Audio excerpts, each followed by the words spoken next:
shoot on him, man. Oh, that's how you open a Perfect stream. movie quote.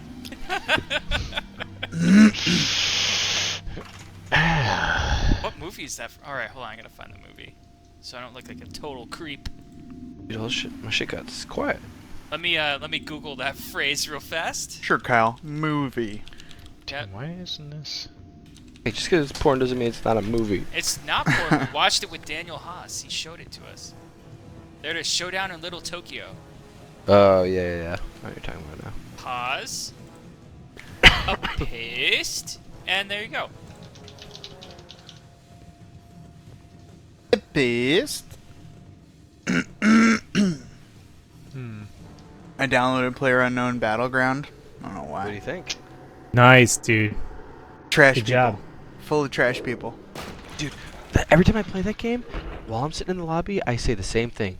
Man, this game is played by the worst people in the world, and here I Exactly. am playing it. I'm in the, Here I and that's am. where I see What it. does is that in the mean lobby. about you? People dropping N-bombs like constantly Yeah, in it's that so lobby. I'm like, yo, guys, This is the Why do you- internet. be the trash of humanity. bad. There we are, right there with him. Speaking of trash, we have a little extra man made out of trash now, right? Wait, do we? Hoggle. They're trash men? Hoggle's been there for. Hoggle is immortal. Can't die because all the Hoggle trash eternity. keeps him alive.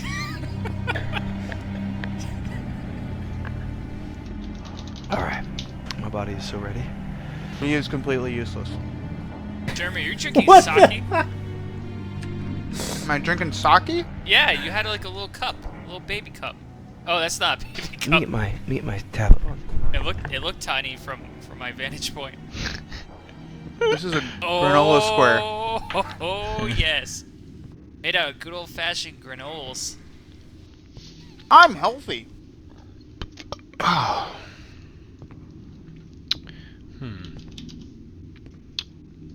I find. Aaron on. Don't worry about that. We're gonna worry about it in a second. You guys been watching this like Far Cry 5 bullshit? Dude, I love the setting. I love the idea. it's so real. Like, what the hell? Topical subject. Yeah, what the fuck? Real hot button. Yep. What's crazy is when they started making that game, think about the things that were happening like a year and a half ago. Okay. Like what? Wow. Like I Just a can't year say, and a half. Like I can't say it on stream because it's Like probably that kid that shot all those people in that church? Heyo. Oh. Why can't you say that on stream? That happened. It's news. It did happen. Like a It's year and a a half sor- ago. It's a source. Of, Probably fake news. yeah, it's. I mean, I guess it's past the date, right?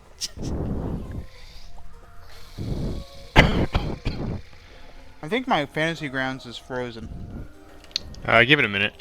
Was there a big update today or something like that? Like No, it content? shouldn't be. No. Has there been an update to Fantasy Grounds in 10 years?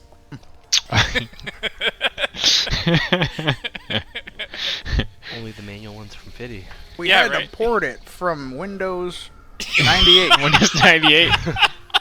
Now with DirectX 2. 1. Yeah. Yeah. We're not used to these monitors. We programmed this for VGA graphics. VGA. It's not even called DirectX. Tandy. It's just called Direct. Dude, my Packard Bell has got like 2 megabytes of RAM, and it is baller. Oh my god. Packard Bell. I went up looking at my childhood computer the other day. Man, it was a real POS. You still have it? Casey, No, you're no, not breathing, I'm baby. My dad was a Mac guy Sorry. in the 90s. Alright.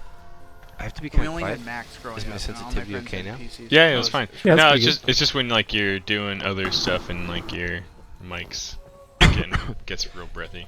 I'm very sick. I mean, I'm very nasally too right now. Mm, Yeah, I've been pretty stuffed up. I'm not gonna lie. Describe. Great. Boogers in my shit. I don't like this music. Oh, gross. One of these days I'm gonna just curate my perfect playlist, but for now, fuck it. We'll do it live. 10 hours of baby cry. I think this is frozen. Yeah. Well, I see you maybe so. connect. I see you like connected, and your portrait showed up now.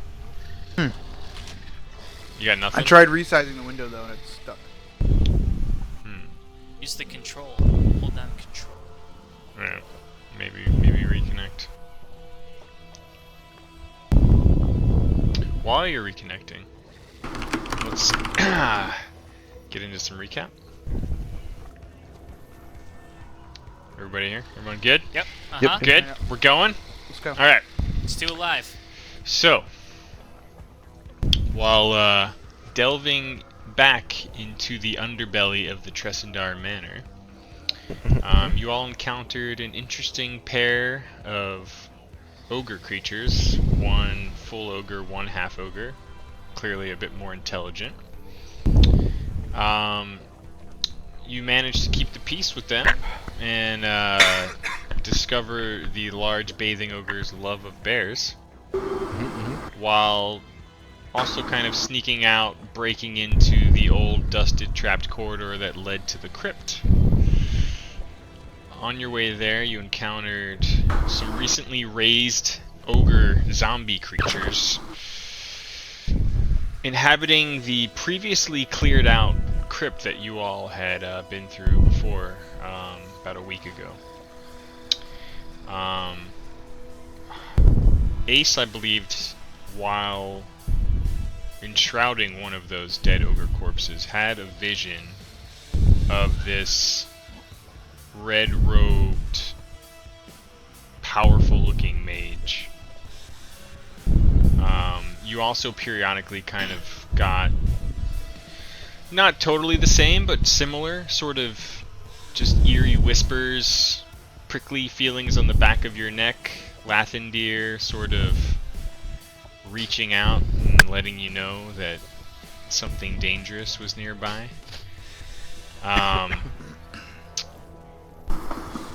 After fighting through these guys, and clearing your way to the old prison sort of slave quarters, you came upon a fairly large group of Zhentarim officers and lackeys, just drinking, relaxing, fully expecting that their posted guard would not be passed.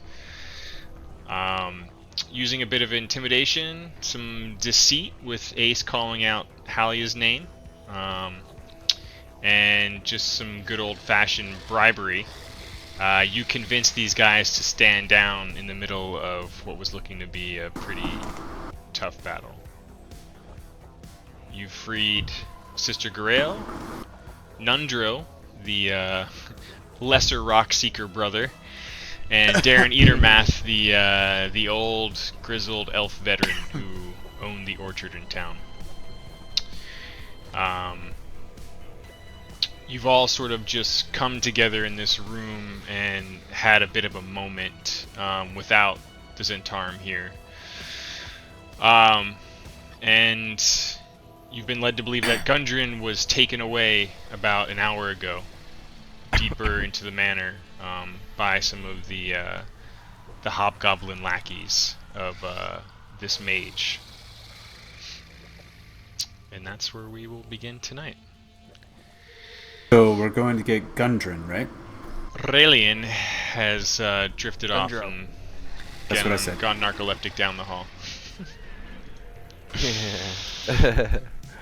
Alright, Ace wants to start the night off by approaching Sister Galadriel. Gabriel. Her name Okay. is Garael. Well, Ace can only pronounce so many words in Infernal. Galadriel it is. So she walks up to Galadriel and first off says, are you able to help me out with a problem? And she thrusts her hand out with her ring. And she says, this ring used to help me control the dead, and I have no idea why it's not working anymore, but I think it's busted. Can you tell me anything about it? Shakes it around like this. She holds up your hand to examine the ring a little bit. I hiss a little bit. Which one do you still have both of them, or didn't you lose one of them? I tossed Yeah. one to... Hallandor.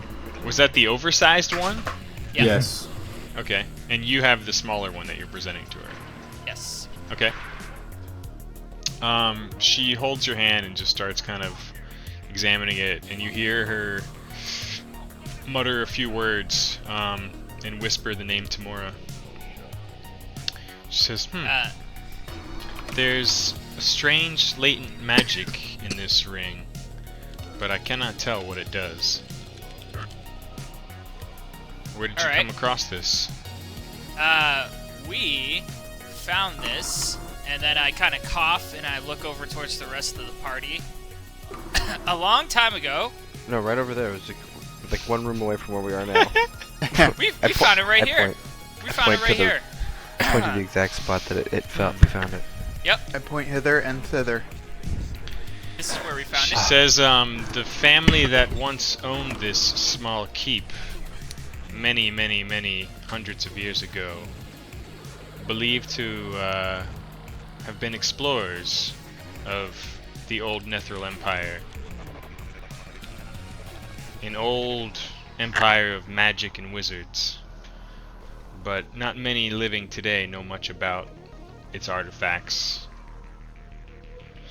She kind of shrugs. That's cool. Says, Could you Hold point us in the right direction? Do you know anybody who's living right now who could kind of answer our questions? And then I kind of like, I cough and I look over towards Palindor and I kind of slap him towards me. Says, perhaps we can discuss it some other time, Lady. but Lady, which way to Gundren or Gundro? One of the Mundros.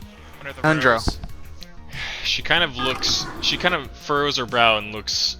By the way, I Ow. hobble over there and I ham it up. I really ham up my hobbling. She's like, Poor puppy. she says, oh.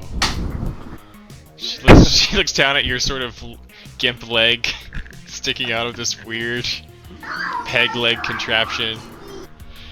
She's like, you've really been through a lot since we've last seen each other. Yeah, I've seen worse. She she gathers all of you around and says, come a bit closer, all of you. And she starts whispering a prayer.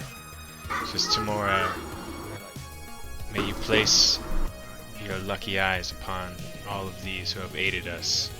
There's this magical aura that just sort of radiates out from her. Quite unlike anything any of you have seen before, including you, Palindor. There's this very calm sensation as it washes over you. And you're all feeling much, much, much healthier. My lady. Oh my god. She says, I've used the last of Tamora's gifts, for we've all been through quite a lot. But a strange hobgoblin with a large ogre took Gundren. Said they wanted him for questioning. We've all sensed a strong magic presence since we came down here. Sildar kind of looks at her for a moment and says, I've sensed it too, and it has an air of familiarity about it. And she kind of like nods at him for a moment. He says, you all said you killed Yarno, did you not? Well, Ace a man looks, with a glass staff. Ace darts her eyes back and forth. Yeah, we got him.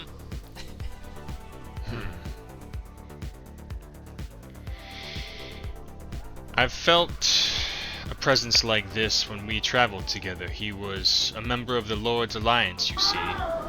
An underling of my own, or so I thought. But from what I've heard when you all were gone, there were whispers and rumors, people saying they had sighted him near this manor once more. I feel he's deceived all of us. Perhaps you may not have truly killed him. Ace kind of like steps forward. Do you know what he looks like? Is he pale and bald, perhaps wearing a red cloak garbed in gold? That is not the man I knew as Yarno.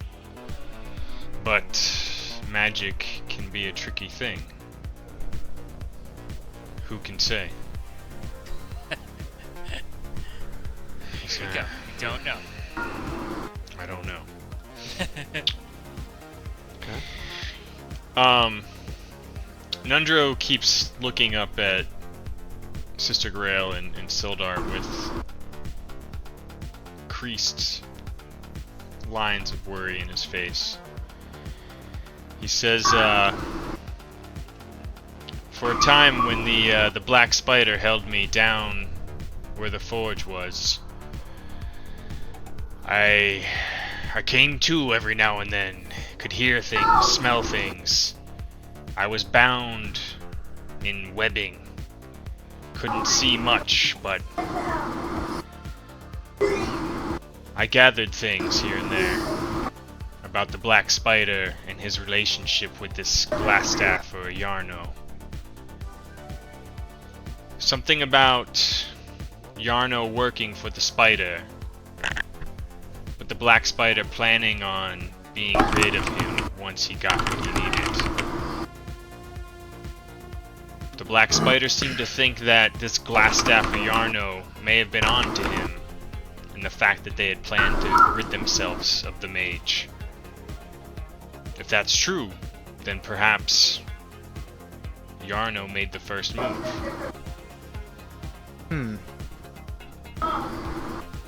The only other piece of information I truly gathered was that the Black Spider himself seemed most aligned with this person named Imrith, and the two of them seemed to be plotting something and playing many people in whatever game this is that they're involved with. I was able to tell that the Spider himself was a drow, a dark elf, connected to House Zorlaren. And I could gather enough that he had betrayed or upset them in some way. Now, perhaps he did the same to this Yarno. Whatever the case, the Spider's dead, and Yarno may yet still live.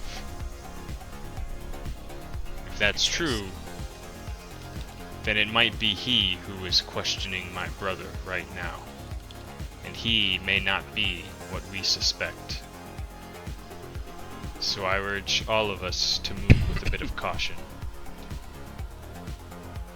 Darren is just kind of in the back, nodding and saying, "You and your brother are the only two who truly know the full extent of the Forge of Spells. And it's clear that these people want that information from the two of you. And I don't mean to let them have it." He kind of looks around at all of you and says, Yeah. "I bid you good luck in finding Gundren, but if we were to lose both brothers tonight, then we would suffer a great loss. I offer that a few of us take Nundro and escape this place and set a rendezvous somewhere nearby before we head back to the Tower of Zephyros." Can I call Huddle? Yeah. Alright, Ace calls Huddle. What if we let them go with what's her face? The lady. Hold on, looking hard. Sister Guriel? No, keep going. Halia, what if we say that they should catch up with the people that we let go and hook up with Halia and drop our name and say that we let them go, and that way they have like super protection. I don't trust Halia. I think that's a terrible idea. I don't trust her either. Solaglef kind of speaks up and says, "I don't trust Zentarum, period.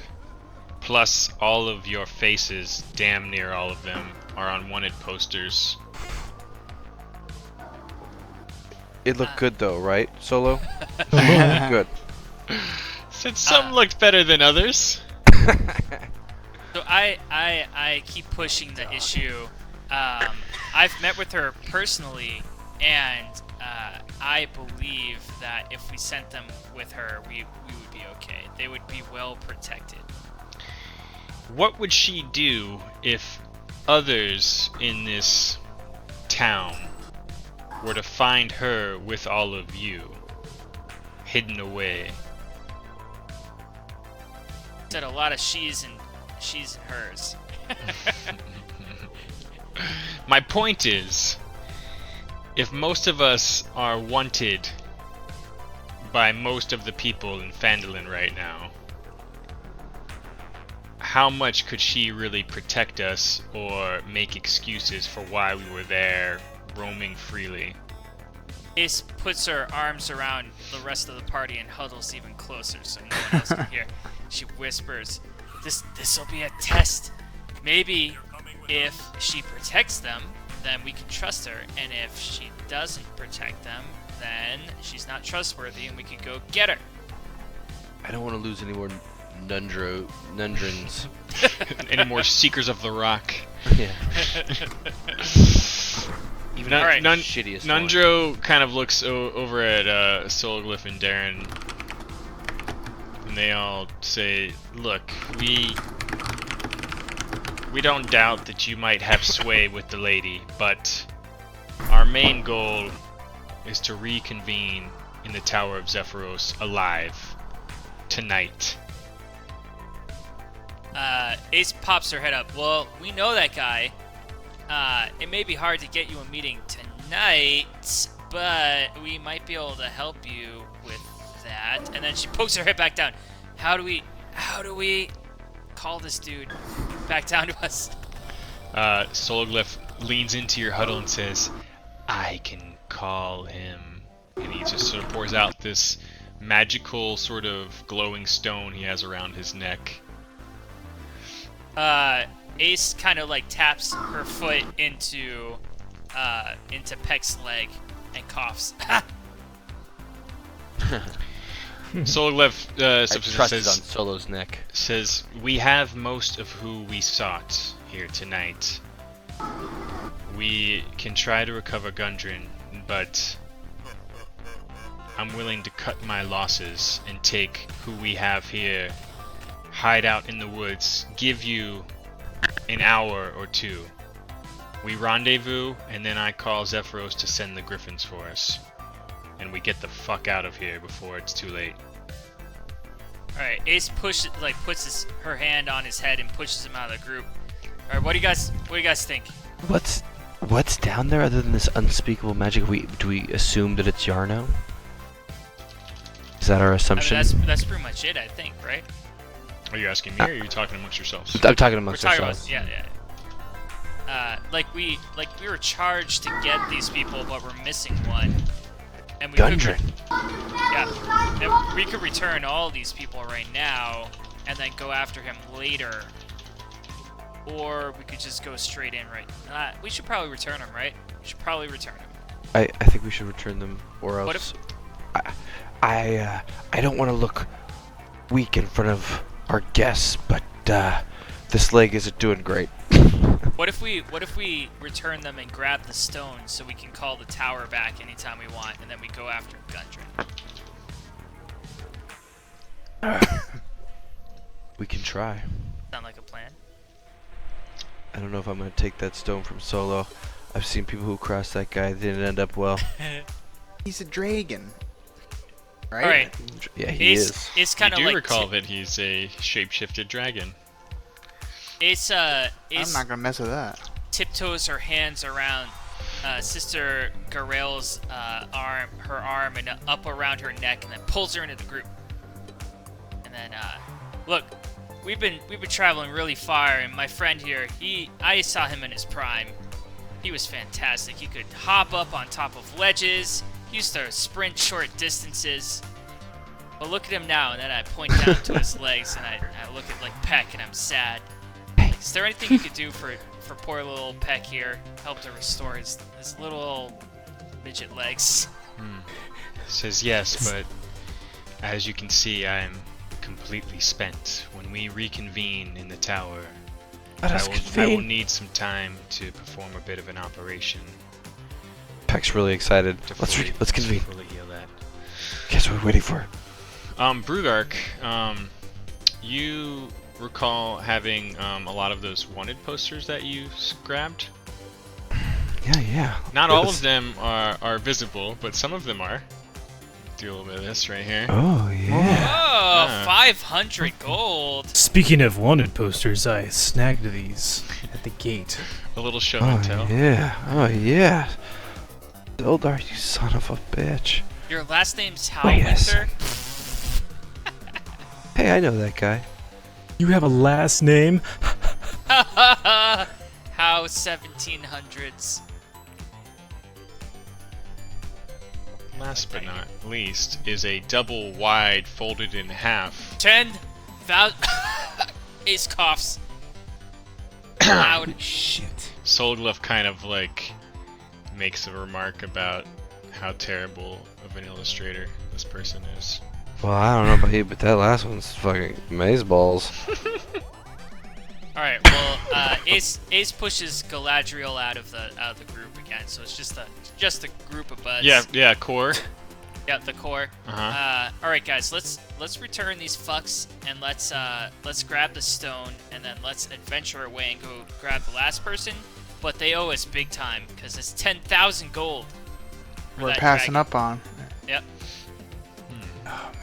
We were passing up on 5,000 gold for Gundren.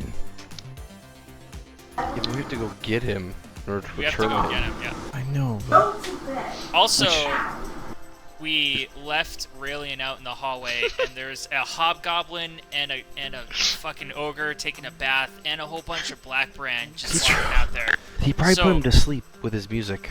If Raelian's even out there anymore with his throat intact, we're probably gonna run into some trouble. Yeah. His elf eyes see nothing right now. Now, before we leave, I kind of want to I just kind of want to survey the room and see if the crew that was in here before left anything of interest or money, What's your pirate eyes see? or maybe like a loose stone where maybe a treasure chest might be, like a pirate would put something somewhere, you know? There is a sort of half barrel of ale that's they were clearly Dibs. drinking. I'll share. Other than that, like just some loose dice and playing cards, like they were keeping themselves entertained a bit. Well, I'm taking What's those too. the dice? All of these wanted posters were posted on the wall in here. There you go. Is there any of Ace? There is. Do you have I an don't have a illustration? photo, Oh, yeah. fuck it. Yeah. All right, Ace. It's been a Ace long walks week. over and she inspects it. How does it look? We're not worth enough yet. It's mediocre. What does she look like on it? You kind of look more like a human woman who's got like her hair up in buns. Oh, that's It's a little insulting, but you know. what's the number on it? In terms of the gold, Yeah, 100 gold. Ace rips it off the I don't know wall. if I said a previous amount. I'm just gonna. That's fine. Ace rips it off the wall and she's like, 100? I'll take it. And then she rolls it up carefully and she slips it in her back ass cheek pocket. Yeah. Other than that, I mean, it looks like, you know, pretty bare bones as far as the room goes. Perfect. Okay. I picked all that shit up. Are there Nundro, remains from the fight? Nundra, not really. I mean, everyone Okay. grabbed their stuff when they were going out. Nundro approaches you all and says, please, if you're going to look for my brother, time is limited. I don't know what they're gonna do to him, but they mumbled something about he'll tell us everything we want to know about the Forge in this life or the next. And between the dark magic we've already seen in this place, I fear for what that could mean. Shit. Well, good thing we have Lathandir. Let's do this thing. So wait, Lathandir, are you saying we go in and retrieve Gundren? I say we return. I don't know that you'll be able to.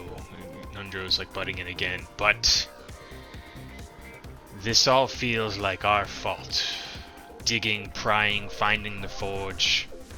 It's like we just fucking led them to it. I mean, so you're suggesting we just leave him? I'm not That suggesting does not sit well you with leave me. him.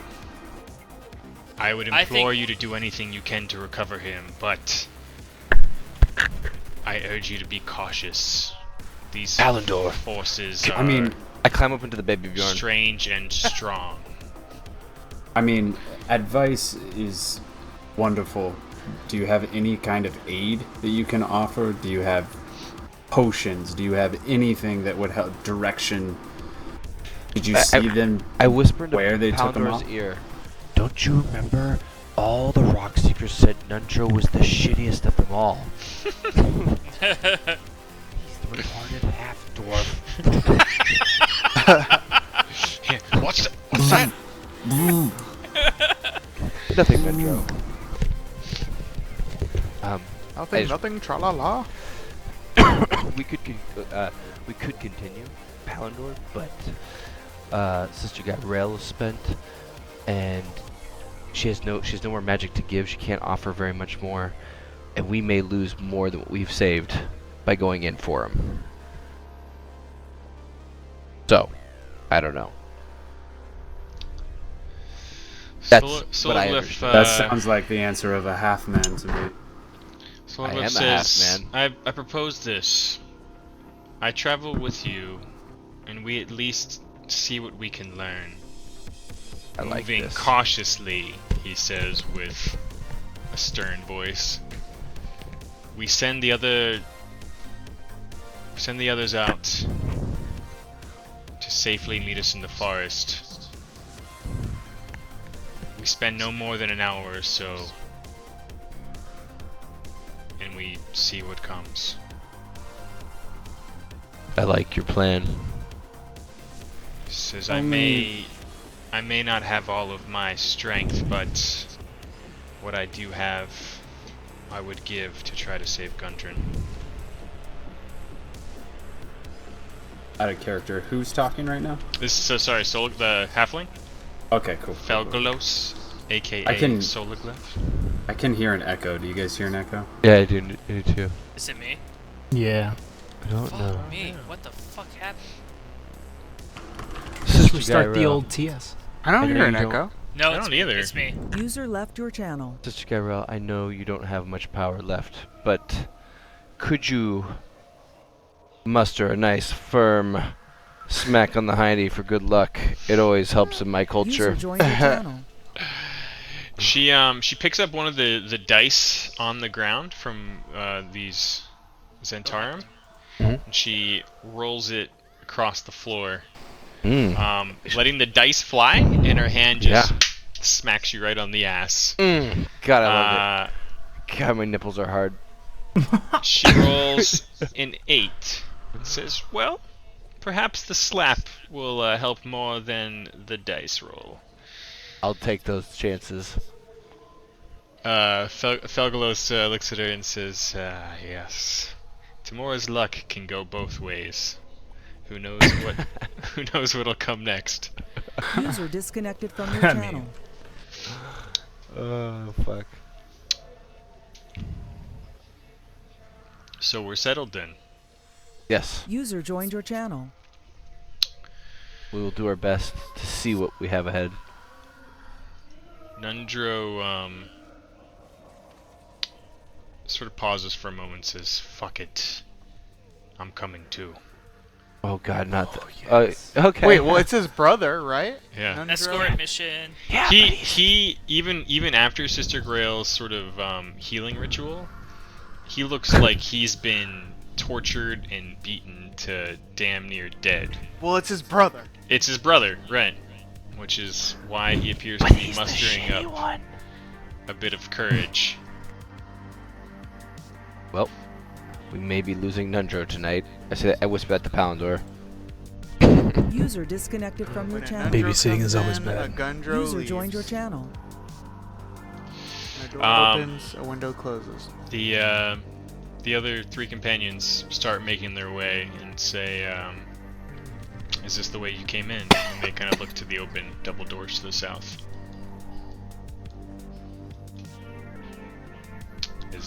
Is this the way you came in? This is. Yes. Look to Yes, the it doors is. to the Yes. This It is the is. way.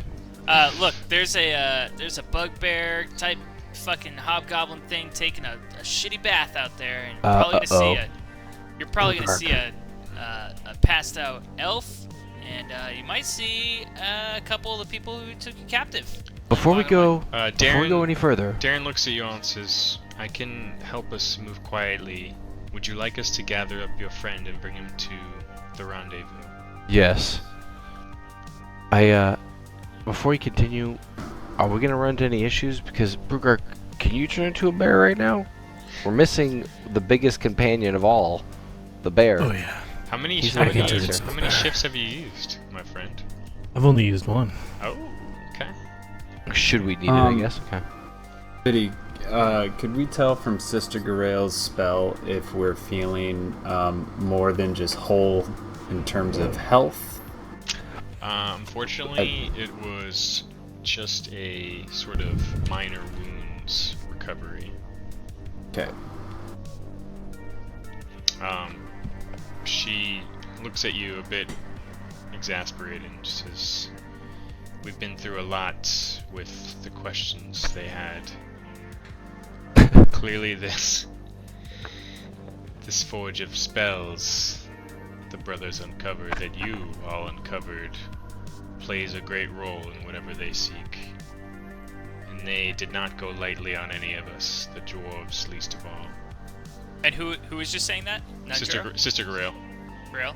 Yeah. Ace kind of walks up to Nundro and kind of takes him aside. Nundro, buddy.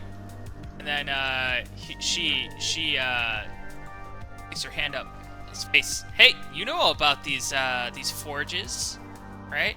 What can you tell me about this? And then she puts the ring up in his face. I don't looks elvish, he says. Other than, I don't know what you expect me to say. Well, it looks like you know an awful lot about this place and the dangers of the forge and your brother's relationship with the forge, and I just happened to find this fucking ring on the ground. What does it mean? And she waves it in her face. I don't know, girl. Alright, she kind of pats him on the cheek, like, psh, psh, and then she walks away. Okay. Alright, they all agree to pick up Aurelian on their way out and assure you that they will cautiously head out of here with him and look to meet you all in the woods north of here in about an hour or so. Okay. Does Nundro have a weapon or anything, or is he just He's got a a mage. bandana? He does not have a weapon. I was Can I mute s- while you guys were forming the plan. They're going outside for an hour, and we're gonna go after brother. Yeah. Yeah, Nundro and Felgalos agreed to head in. Yeah. Can I look around? Is there any weapons, like old, ancient weapons in this room? Shields, weapons, yeah. armor.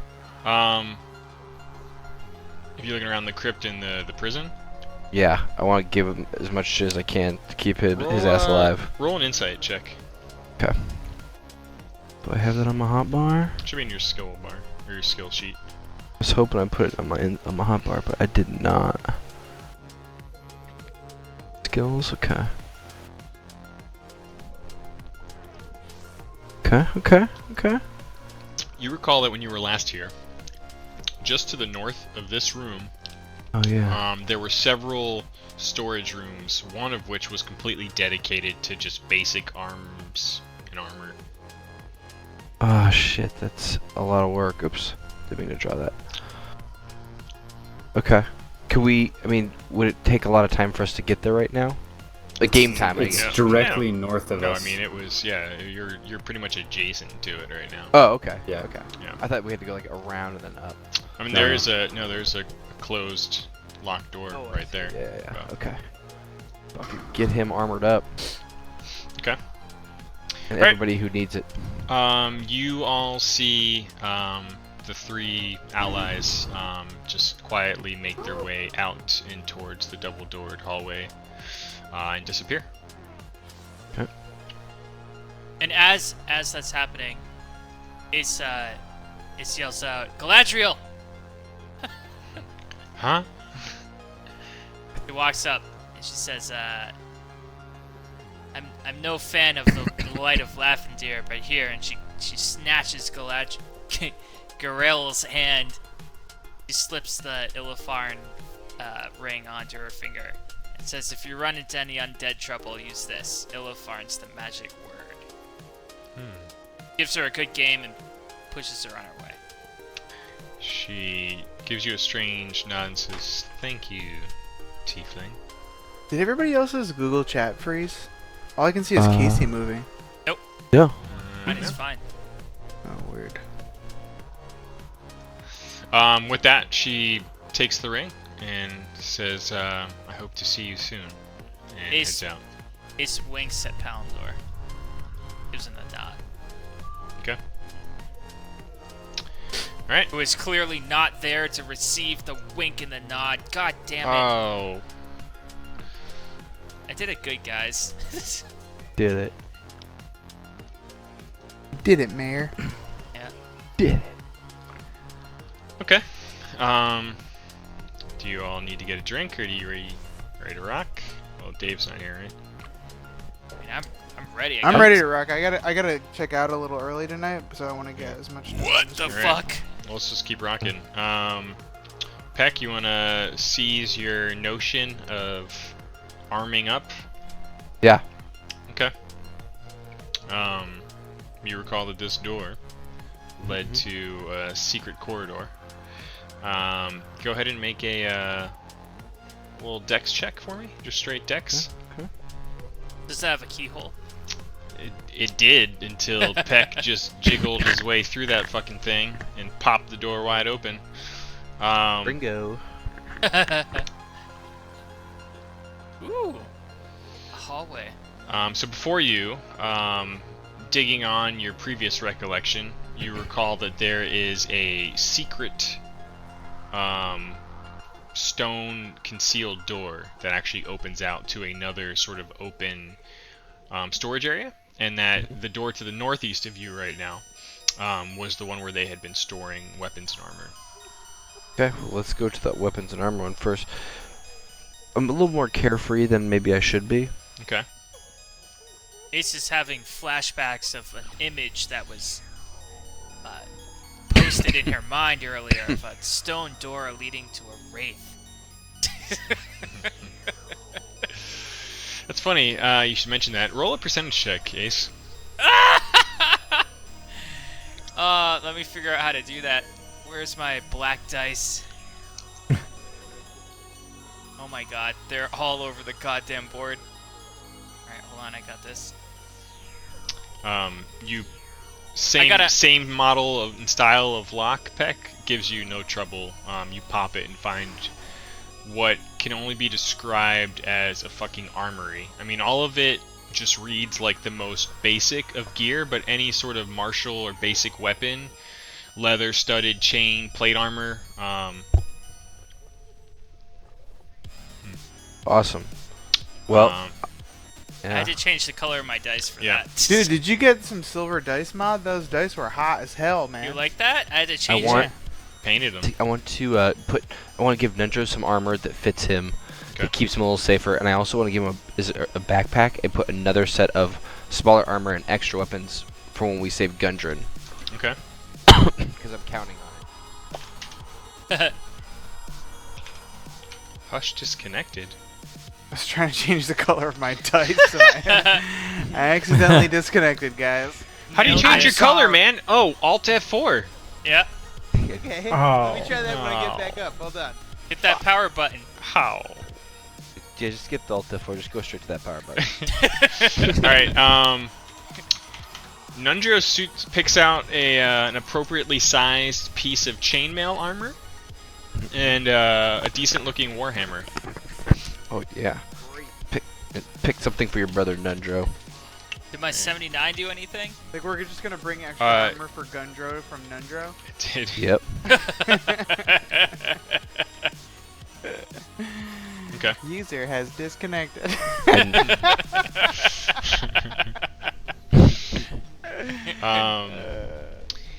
Ace. You recall vividly the image you saw earlier. It's almost like you feel this shimmer in your wardrobe right now, Ooh. Okay. and you kind of have this like this blackout moment. Everyone around you who's not up in the armory right now, kind of see Ace just lean against like this statuesque pillar near her in the crypt, and she kind of just looks down and just goes completely still for almost a minute. Once more, Ace, you see. I wonder if I can do this. I think this shares it only to you. You see that? Nope. Can you Unless push the it's map already to me again? unless it's I already can't see. popped up. Do you see Are that you- guy? Are you sharing a picture I've seen before? Yeah. Yeah. It's already open. Okay. Well, you see this guy, and it's almost like a small scene. You can't tell if it's past, present, future, or just in your mind. But you see an image of who you killed, Glassstaff. And you see him just sort of rip his own flesh off and reveal this bald, red-robed, tattooed wizard. And he throws the flesh on the ground, and it just sort of dissolves in this black smoke. And he kind of reaches his hands around and just floats up to the neck of this large ogre. Says, "You were supposed to find the forge. Kill the spider and deliver it to me. And you failed me." And you just see him just start sapping the life force out of this fucking ogre until his lips turn purple, his flesh turns pale. And these two just sort of intelligent looking, well-dressed hobgoblins step in behind him as he's sucking the life force out of this thing. And they both just simultaneously plunge these curved blades into the flesh of the ogre. And they leave the blades in there. And he floats down, just drawing the life force of the ogre away from it. And he says, "In death, your servitude shall be even stronger." And he says, "Go now. Watch over the prisoners, and have them bring the dwarf to me, the one who knows of the forge's secrets." And you kind of snap out of it and realize that Peck, Nundro, Solaglef have all disappeared, and the door to the north has opened, but you don't recall any of that happening in this sort of blackout moment you've just experienced. That's cool. Alright, Ace frantically looks around and sees Palindor and crew and says, like, "Guys, I think we got a problem." And she retells the tale of what she had just seen in her blackout state. Says, "I think we may be leading the key piece into a trap."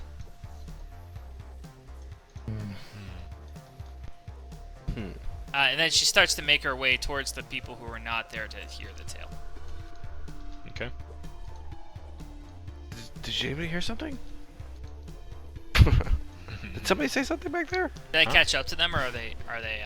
Yeah, I mean, like, you see Peck kind of standing triumphantly in front of two open doors, and a newly shining Nundro in a suit of armor, kind of feeling the weight of a hammer he's picked up. Ace shields her eyes and hisses at the sight of the light glimmering off of the armor, and then starts to recant the tale of what she saw in her flashback. Oh, nice. You're telling us all about it. I like A that. tattooed red-robed wizard, you say? Yeah, crying tears of tar and contemplating its hand. Yes, he's probably Yarno, if I had to guess. Yeah, he wants us to bring Gundren to him. He looks mean. It's great. Red is the color of passion. Reminds me of my dad. Compassionate old bastard. That was his name? Yeah, that was his name. I don't like the description of this wizard, Sologlyph says. But if we mean to make a move, we should covertly explore the rest of the manor. The only thing is that I'm the worst person at being covert on this planet. Does anybody have any spells that may aid us? I could do some covertness, but not a lot of it. And also Hush, I believe, and I look over at Hush, kind of give him the wink and the nod. I believe he can do some covertness. Yeah, I have been known to disguise myself from time to time. Usually women's clothes, but That's neither here nor there. let's not start casting stones. Remember the old tale about living in a glass house? All right. Was there anything else? I look towards Peck. Anything else that maybe I could use in that storeroom up there? It It's was all pretty old. very basic arms and armor. All right. I seem content with the answer, and I start to walk off this way. Okay.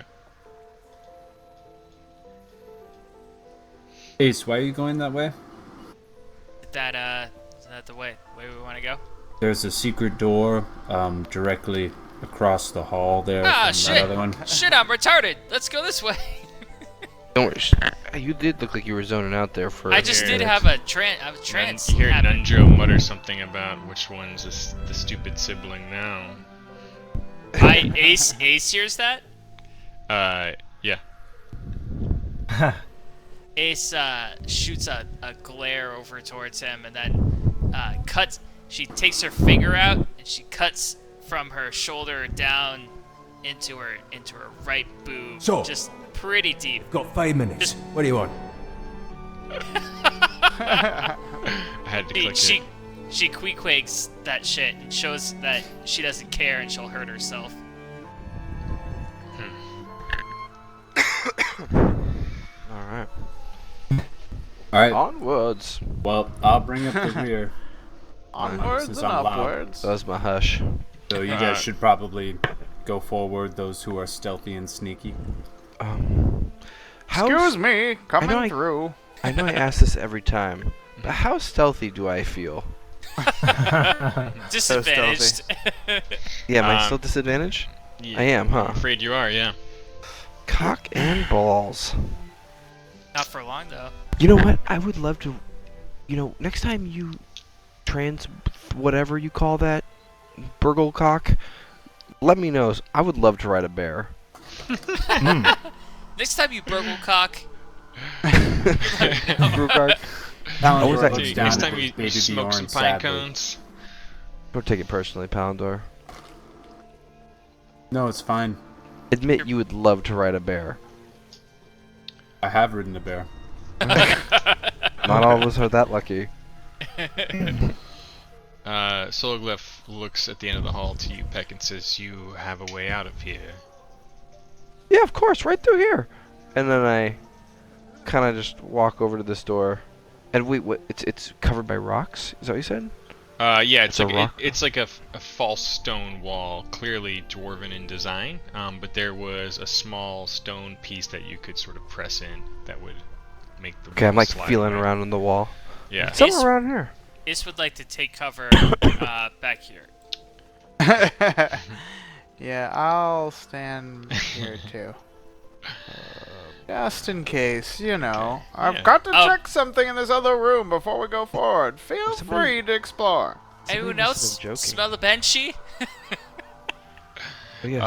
Palandor, do you feel anything in your tickling in your bones? That was a wonderful question. Palandor's going to move up to the. Perhaps if you can crack the door, just I'm still looking for the button. It doesn't work like that. See? Exactly. Like you push a button and like it's like. So it's Well, like really see, loud. I can't remember. Yeah, it's fairly. It's not really loud, but I mean, there's like an audible stone grinding on stone type sound. This is a terrible idea. Do you sense something? I don't Why, sense what makes you say this? I don't sense anything. Stone interferes with what I can sense. Well, let's just open this sumbitch. How about Dr. Rhombus? What does Dr. Rhombus feel about all Oh this? yeah. Can he survey? Maybe we can. No, I would never send in my beautiful Palindor baby pushes the Rhombus. button and opens the door. Oh no! What's the math on that though? Click. Dr. Rhombus. I climb into the baby back, Bjorn. Chances of success are. Don't Never call me Dodge. Yeah. I don't know. Keep your algebra to yourself.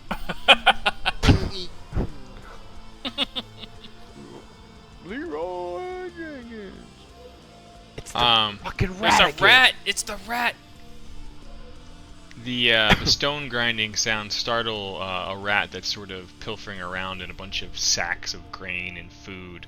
And just coming up the corridor is a small, fairly weak goblin struggling with every ounce of muscle he has in his scrawny body, carrying like another set of crates over to this well-stocked room. It's like, just a few more crates. Wait, do we recognize this goblin? We could. Oh, the rat ran away. God damn it. That's out Yarno. of That's character? Yarno. Yeah. Who's what's the guy's name? The big fat guy that was in the tub out there. What was his Busk? name? What? Yeah, Busk. Busk. Yeah. Busk. Okay, Busk. Damn, you had that locked and loaded. Yeah, he was Thank you, sir. memorable. Okay. I like where you're going with this. The Goblin. goblin is just dripping with sweat and appears to have not heard the stone. Goblin. I'm gonna call to him. Goblin Busk sent us. He Diplomatic skills plus 10. We're surveying the tunnel. he immediately and immediately drops the crate and it just smashes over the floor, spilling out like just a bunch of grain and other kind of Oh, crap. don't worry, my friend. We'll clean that up for you. Don't worry. Not a problem. Who are you? We've been sent here by Busk. You. He's just taking a bath right now. He was a little too preoccupied His to dad make was the journey scrubbing him. himself. You know Busk? Oh, yes, of course. We brought him a teddy bear. A big teddy bear. That sounds terrible.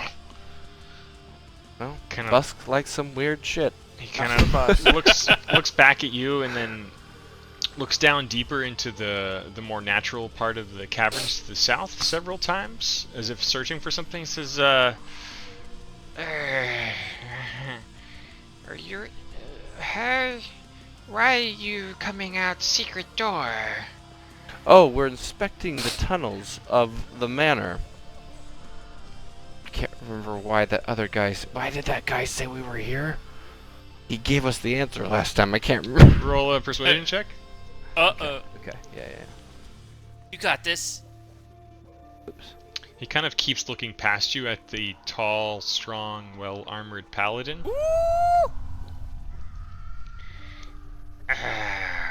Inspections, huh? Yeah, everything is stacked nice, neat, yeah? Yeah, it's looking good. I- Other than the crate you just spilled, so I'll start cleaning Don't- it up. don't worry. You know what? We're trying to do very quiet inspections. I clean up broken crate, pass inspection. Absolutely. You know what? Fair deal. And we were never here. Never here. Secret inspection. Yes, but you will get a grade A on your report. Okay, now she starts smiling. She's like, "Wow, hopefully they didn't see all the rats." And he starts just kind of gets down on his hands and knees and starts just kind of piling the stuff together and starts moving it over to the corner, trying to not pay you all any mind, but he keeps looking out of the corner of his eye, like hoping and praying that you're gone. But Okay. just keeps nervously looking towards the open stone passageway. Goblin, just so we can have some assurance in who I can highly revere, what is your name? Oh, they call me But poop. Drugel. Oh, Drugel. Did he respond to you saying his name? Huh? He said, "Oh, Drugel," and he said, "Arr." Yeah. Yeah, Just what's his name? passing inspection, cleaning up the things. Great work, Drugel. Okay. Alright, this is our chance, boys. Kill Yeah, Drugel. Let's fuck his shit up. Are we gonna kill the goblin? I don't think we need to, but I'll It leave is- that one up to you. Can Ace hear this conversation from back there? No, but I mean, you've I clearly wanna- heard the I stone walk in. and like whispered voices. And just to play the part of an inspector, I'm like wiping my finger across all the crates to make sure that there's no, like to see how clean it all is. Yeah. I'd But like I'm also to move looking at the I'd like crates to if there's move up. interesting things. as far as I possibly can to Okay. surmise the situation. Get in here. Yeah, I lean around the corner of the door, like I'm like this, like looking in. Okay. Ace is oddly compassionate, and she quickly scurries up towards the goblin and says, "Let me help you with that." And she kneels down, and as she does, she puts her cloak over the goblin's shoulder, and she leans down deep, and the goblin's consumed by the cloak that she's wearing. He's like freaking out, like trying to like. I walk over. He's completely trying to run out from the little tent you're making around him. So wait, Ace, are you making? Are it you part of trying the to suit? forcibly? I'm trying to just help him Feed him with to the suit. Yeah, I'm trying to help him with this little crate problem, but also he's got like a cloak draped over him right now. Yeah. So he's Can I? Yeah. very much trying to not be enveloped by your cloak. Peck, what are you doing? Well, if he does become part of the cloak, I want to stab him before he suffers. That's all I was gonna do. But yeah, but I want to let Ace do her thing. You know what I mean? Okay. But just in case you got your knife out, you're just ready to like gut him. You're like, I'm gonna help. I'm just walking over just to. Well, he's being loud too. Yeah. Yeah, what's But he is in a describe, secret room. Ace is describe the situation. Okay, well, first things first. As the two of you step in, you see what is a fairly well-lit natural cavern with several torches on the, like little holders that have been carved into the stone. No, this looks familiar. Yeah. You catch sight of a distant silhouette, very reminiscent of a goblin, just sort of sitting on what you once thought was like a trapped broken bridge, just kind of sitting over the edge, swinging his legs off the side, occasionally throwing bits of just dried old bread to a wolf that's kind of sitting near him. How do you feel about pretty that, Peck? obediently. The legs swinging over. Oh, fuck The that. Rub it in my face. the question is, are you trying to force your cloak around this guy, whether he wants it or not? I look back and I look at Peck, and then I understand the situation, and then yes, I forcibly put my cloak over his shoulders. Okay. Roll an athletics. Strength check. Actually, is fine. Please. I can do that. PQRS strength check. I'm gonna use my super duper on it. I double the check. Advantage. Yeah, my advantage thing. You're going to control the tides of chaos. I do want to control the tides on this one. Okay. So we don't fuck up. Now, do I click it, or is it good to go? Yeah. Well, you can click it to just toggle it off, and then give yourself advantage when you roll. All right, here we go. Boop. Thank God I did Dropped that. to 9. Okay. You just envelop Drugel with your cloak as he's he's starting to scream and stammer and try to scramble away, but his screams get completely muffled as you just forcefully wrap and enshroud him in the cloak. You don't feel like the cloak is necessarily feeding on him or doing anything to him.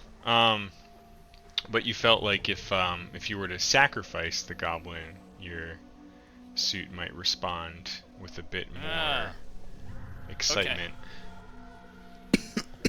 Excitement. Brugark, make a perception check for me while you're peeking out there. I'm gonna proceed some pee beer back. One sec. There it is. Found it. Okay. I don't want to know the result. You tell me what I see. Okay.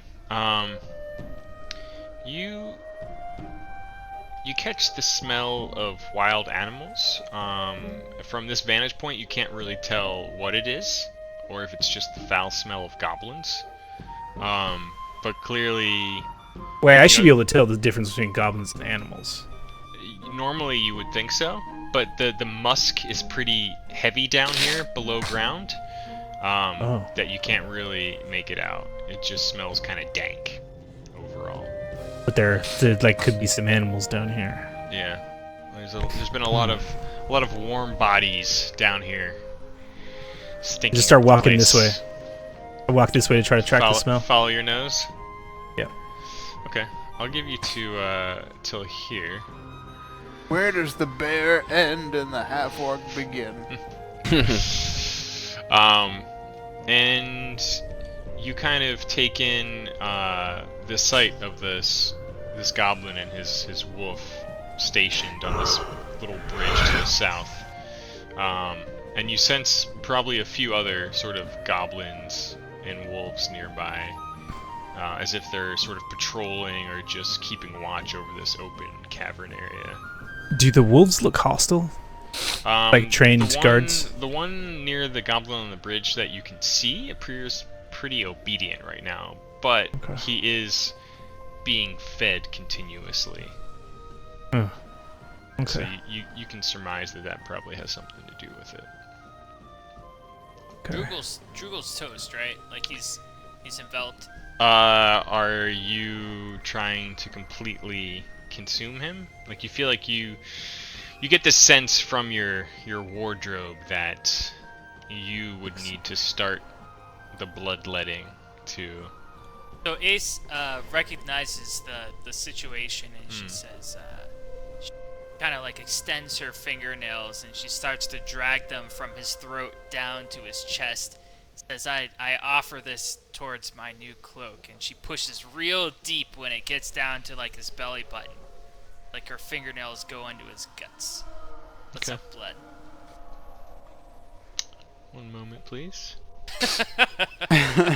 Your offering is successful. Ooh, are we witnessing this? You are witnessing.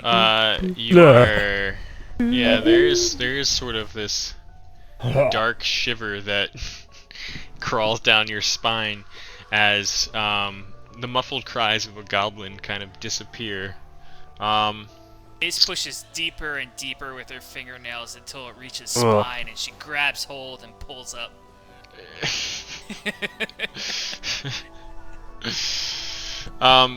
Very much like the black spider suit being ripped off of the flesh of someone wearing it, or like, you know, if you're familiar with Spawn, the flesh of the goblin almost seems to tear from the bone and just get absolved into the part of the cloak that you wrapped around him. The mouth opens as if crying in pain and torment, but it makes no audible noise that anyone around Ace can hear.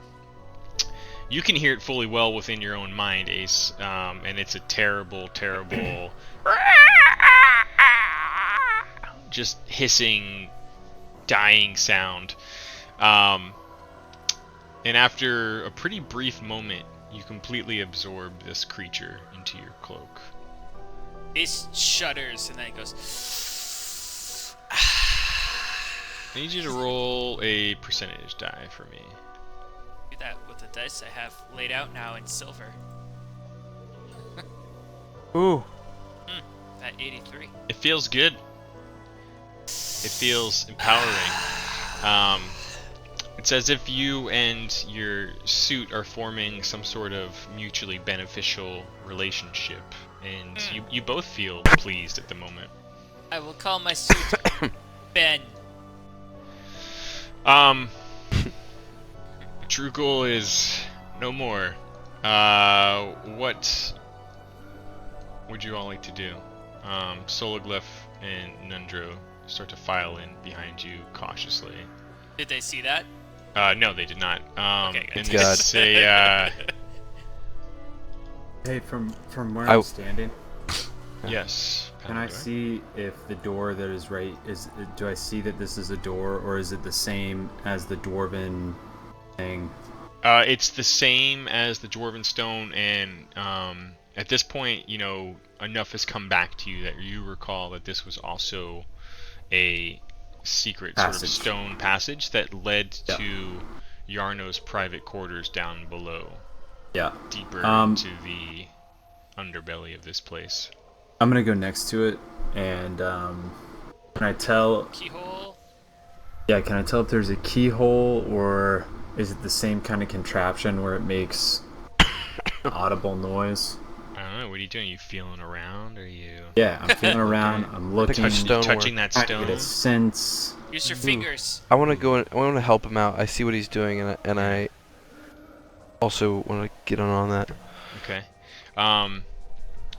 The two of you get close to the stone, and you're kind of rubbing the cold rock collectively, and you both sense this strange darkness pouring out from beyond the walls. Oh, boy. Palandor especially, you feel a shiver. Is there a crack? Yes, you both after a moment clearly find the trigger stone that would open this door. But But you have a shiver. in all your years of life on this place called Faerun, you've never felt something so purely dark and terrifying as you do Lathandir. in this particular moment. Let your light guide me. What evil lies ahead? Whispering a little prayer. Correct. You don't get a direct response so much as a mental image of just a dark silhouette, a floating eyeball wrapped in some gnarled hand, snuffing out the light in your own eyes for a moment. And you kind of shake it off and get this sense that the light of Lathandir itself could be snuffed out by this hand. So on a scale from 1 to fear, I'm not feeling real great right now.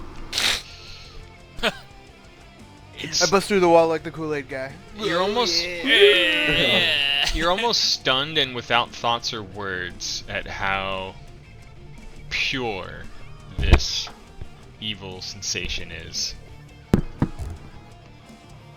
Pure evil. That what I just heard? Palandor's hands start trembling slightly. Ace's hands start trembling, but for a different way. I notice. I kind of just stare, like look at his hands trembling, and I stare up at his face. And it's like pale. It's completely pale. Like all the blood is completely gone. So What's happening, Poundor? as the two of you stand there frozen against the stone, the door opens with a grinding sound. That wasn't me. That wasn't me. Neither of you both look at each other. Neither of you push the button. And My this tits. sort of booming voice comes out from the stairwell. It's the mouse. It says, "Come within. You may as well watch me complete my ritual." Is Ace or and Hush familiar with the evil? this pair of red glowing eyes gleam out from down below at the bottom of these stone steps in the skull of this small rat that disappears into another stone secret door that just completely opens up as if welcoming you. I don't like walking down this fucking stairway.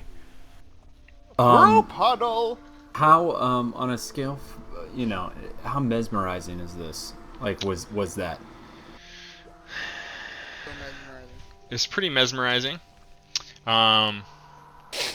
As in, shall we see what fate tells us how mesmerizing it is? Black Yeah. spider. Have to make your. I would like everyone to collectively make a will save. Ace looks back towards Hush and shoots him a glance like, "Are we? Do we know what's going on? We familiar with this?" Wait, Feel good about it. a will save? Is that Constitution, Wisdom? Oh, That's sorry, a under- wisdom save. I just 4th editioned you. Oh no. I feel good about that. I'm completely mesmerized. Yes, Oh, you did I? are, I sir. did something wrong here. I did check, not save. I also did check. Oh, saves on the right. Yeah, okay. right outside. Yeah. There you go. Fuck. Uh-oh. Mine's invisible because I don't want to see the result. Hush, don't you have the same shit I do, right? How do you make it invisible again? You drop it on, On the tower? on the bottom right. Oh, you just drop it on it? Yeah, and it only shows the rolls and results to me. Oh, I gotta do that. Yeah. Because like I want him to narrate how I react to it. Wait, what do you do? There's a little dice tower thing Where's Bottom that? right. in the bottom right, a little I tower didn't know icon. that you just dropped it on it. That's cool. Yeah, I'm that's, gonna to do keep the I'm stealth gonna do dice. that. I Yeah, want it's to do like- that from now on. yeah, sure. I forgot about it until you did it again Yep. tonight. Play up the flavor a little bit. Dude, you tell me if, because I don't want to see the number and be like, ah, fuck, and I gotta play it a certain way. Especially Like, I kinda like when the you idea. perceived around the corner. That was a really good time to do it, you know? Yeah.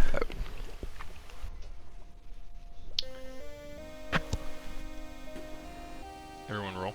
Got everybody? Yep. I feel like we've been listening Oh, I'm to sorry. different I did not kinds roll. of covers I of know. the Hobbit theme song. Yeah. Oh shit, I muted Jamba. Hang on one Do second. you want me to do wisdom? So I know- It's just like Yeah. a Oh, boy. metal cover, a MIDI cover. Dun, dun, dun. I need my. Oh no, Peck. I need this business. Still rolled higher than Palandor. Oh, hey, Peck and Pounder, we're doing great. And guess what? Okay. I'm all out of luck. Oh, Yeah, you are. no. Wait, Wah, that spank on the wah. butt? Did I get any luck from that? Peck, you rolled a check, not a save. It's fine. It's pretty much the same Yeah. No, Oh, it's is not- it? One's a check. for the most part. You'd 'Cause I don't know what the you'd modifier is. have to be class would have to be specialized. and so- Oh, yeah, the specialized thing is the yeah, thing that's the only sets it difference. So, there's this gust of dark wind that kind of bellows out from the door as it opens. Brugark, you watch as everyone except yourself and Sologlyph lifts into the air and start floating into this narrow corridor. Oh, God. Rugard, you rolled fucking high, because I rolled a 16. Can I do anything? What are you doing? I want to just drag them. Like if they're floating away, like was it? You know that stupid Disney movie where they all float away? Yeah. Yeah. Was it Mary Poppins? Mary Poppins, Yeah. yeah. So I'm like going there. I'm like just trying to grab them. Like don't Okay. go. Uh, I just grab the first person I can. Hush is right near you. Sologlyph Grab is following Hush. suit and trying to grab the dwarf. Roll a strength check. Is Just- Dr. come Rhombus on. affected? He's just floating after you obediently like he always does. What a bitch. Brugark. Brugark, you almost trip and stumble and fall to the ground trying to grab at Hush.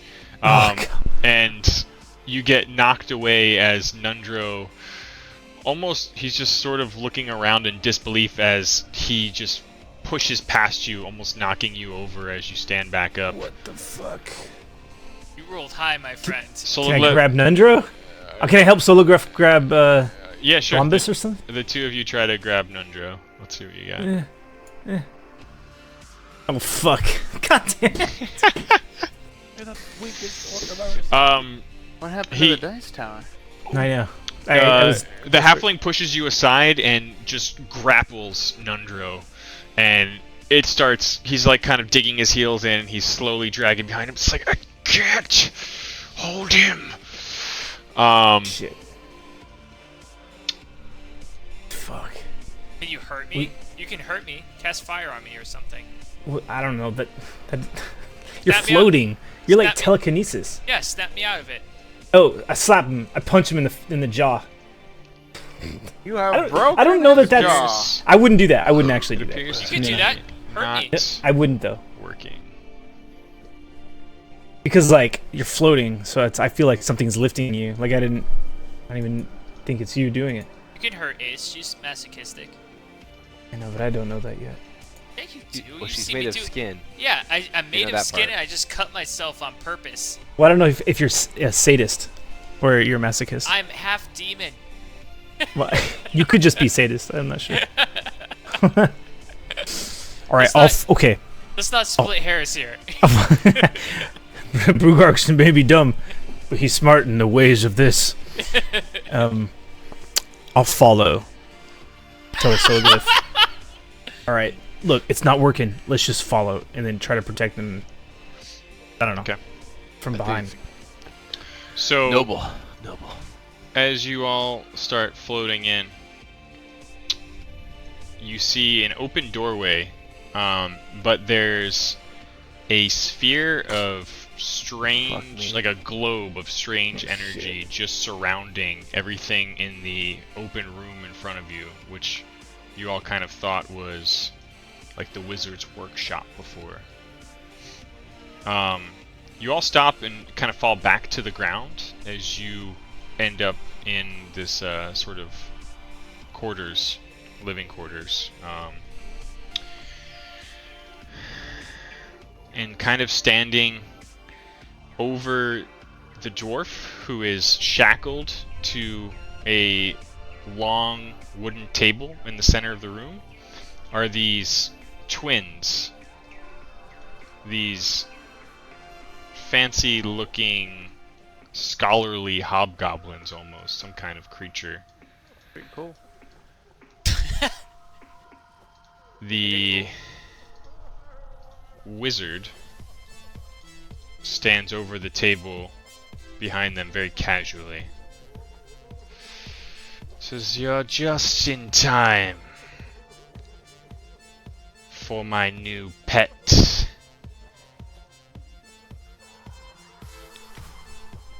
You all can tell me if you'd like to try to do something. I'd love to do something. Okay. Wait. I got a plan. Can I try something real Quick quick? free will, even though we're floating. You all have dropped to the ground in this room. Oh. But in front of you stands this magical sphere Okay. Wait. I'm that standing appears here. like almost like a force field, almost completely consuming the room in front of you, with all of these people, creatures inside of it. You can have one quick moment to tell me what you'd like to do. Okay. May I? Please. Dispel magic. Oh shit! Done. DM. Oh, hang DM on. down. We'll see. No more magic. Yeah, dice One more. tower that. I have one more thing too. I don't know that that's a thing I can do, but Okay. Dispel damage. so it choose one creature, object, or magical effect within range, and the range is 120 feet. So I'm just gonna pick the effects, being that circle shit, Okay. because I think it's like I don't know. I'm imagining it's a shield or something. Yeah. Yeah. It's Okay. some sort of shield. So third or lower, it ends. For fourth and higher, I have to do an ability cast off or something like that. Okay. And that spell is a vocal and somatic spell. So, as you start to summon the magic from your gods of nature, or wherever you call it forth, the red robed mage just smiles and starts to laugh. And he mutters a few arcane words, and just holds up a hand.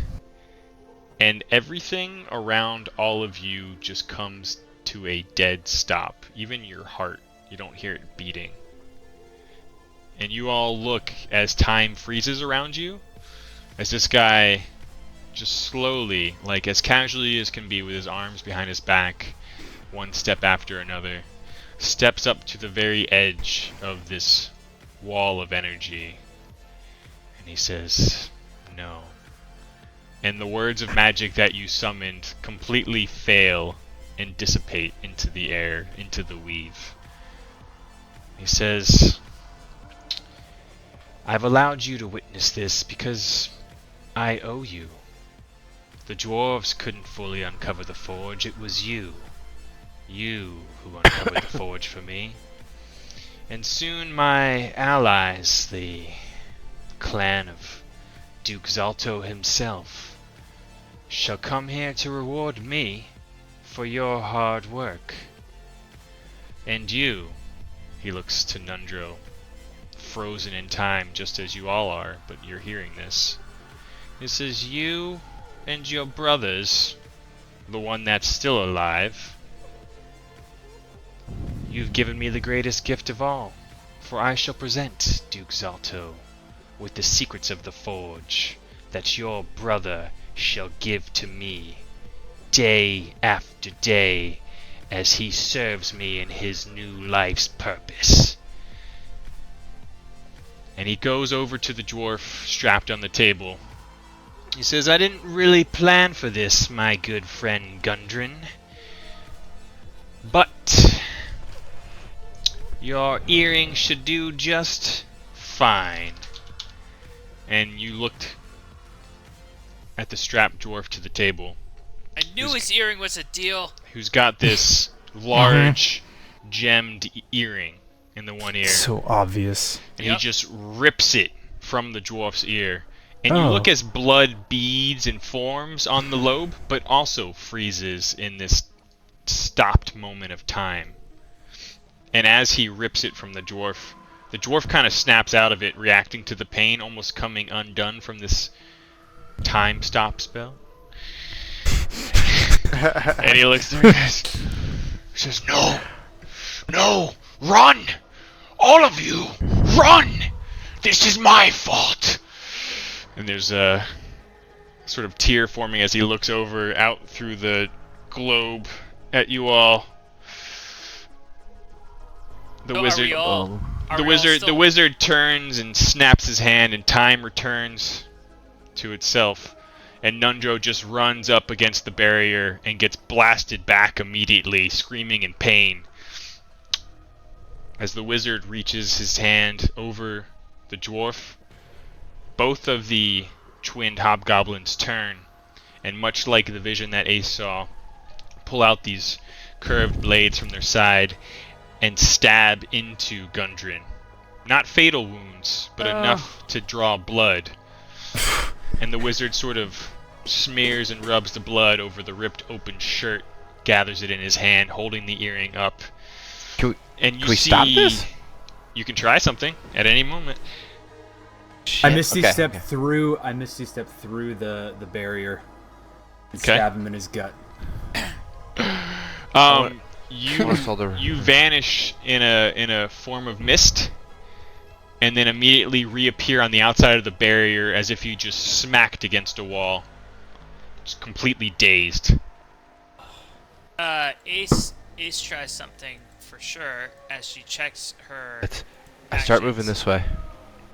I start kind of grabbing coattails and saying, like, "Come on, guys, come on." Hush, make an Arcana check. Of Get out of course. here. Let's get out of here. Happy to. Like a good one though. I'm gonna dice tower it. Yeah, okay. Oh. You recognize the magic that is being displayed in front of you as the strength of something only capable in the hands of the strongest of archmages. Spell power beyond almost comprehension for most people. Over 9,000. Yeah. It's Yeah. No. It's only through the pact that you have with your very powerful patron that you're able to even comprehend some of the things he's doing.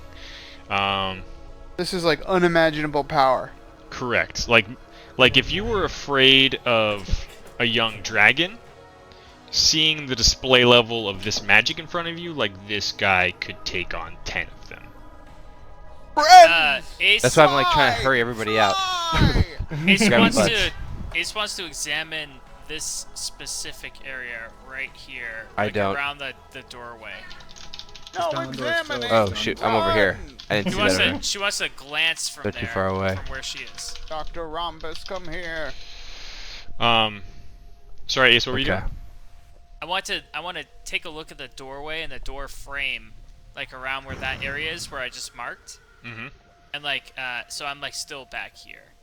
Okay. What do I see? Tell me what the door looks like. Tell me what the ceiling looks like. I mean, the floor. door is completely thrown wide, wood door, but it's literally like a giant sphere, except you're only seeing the top half of it, and it's completely enveloping almost to the top of the ceiling. It's pretty much this magical globe of force and energy that appears to be stopping anything anyone is doing at the moment. Yeah. What is the door frame? You do notice that sitting in each of the hands of these sort of twinned hobgoblins, not their sword hand, their offhand, they seem to be sort of rolling almost like a glowing marble, each of them. Okay. Ace. I'm Sorry, grabbing guy. Hush's pants Yep. and trying to move him this way. Is I'm Palandor still ready. stunned?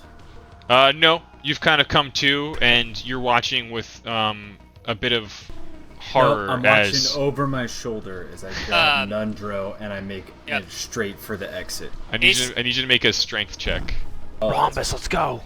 is that athletics or strength? Just strength. Ace is doing a very specific thing while this happens. Well, I mean, if you'd like to use athletics, that's fine. You'd basically be trying to forcefully take Nundro away. He's banging on the wall of force, Oh. and you're ripping him away. Yep. He has no choice. He kind of lets out an exasperated gasp. And says, "My brother!" I just And as you're turning to finally pull him away, you have to fully turn around. You see the red-robed mage rubbing and clawing at the pool of blood forming in Gundren's stomach, and he's still clutching Gundren's earring, and he kind of licks the blood and rubs it over the gem and just holds it over the dwarf. He starts muttering arcane words, and the dwarf starts shrinking and shrinking and shrinking, and he gets absolved into the gem earring. And he eventually holds it up. The dwarf has completely disappeared, but he swirls it in the light and says, "Take one last look at your brother, Nundro." And you can kind of see a slow-moving dwarf about an inch in height inside the earring, silhouetting against the light bouncing off of the globe of invulnerability. And he kind of just stabs it through his earlobe, where there was no hole before, pierces his own ear. Says, "Don't worry, I'll keep him safe."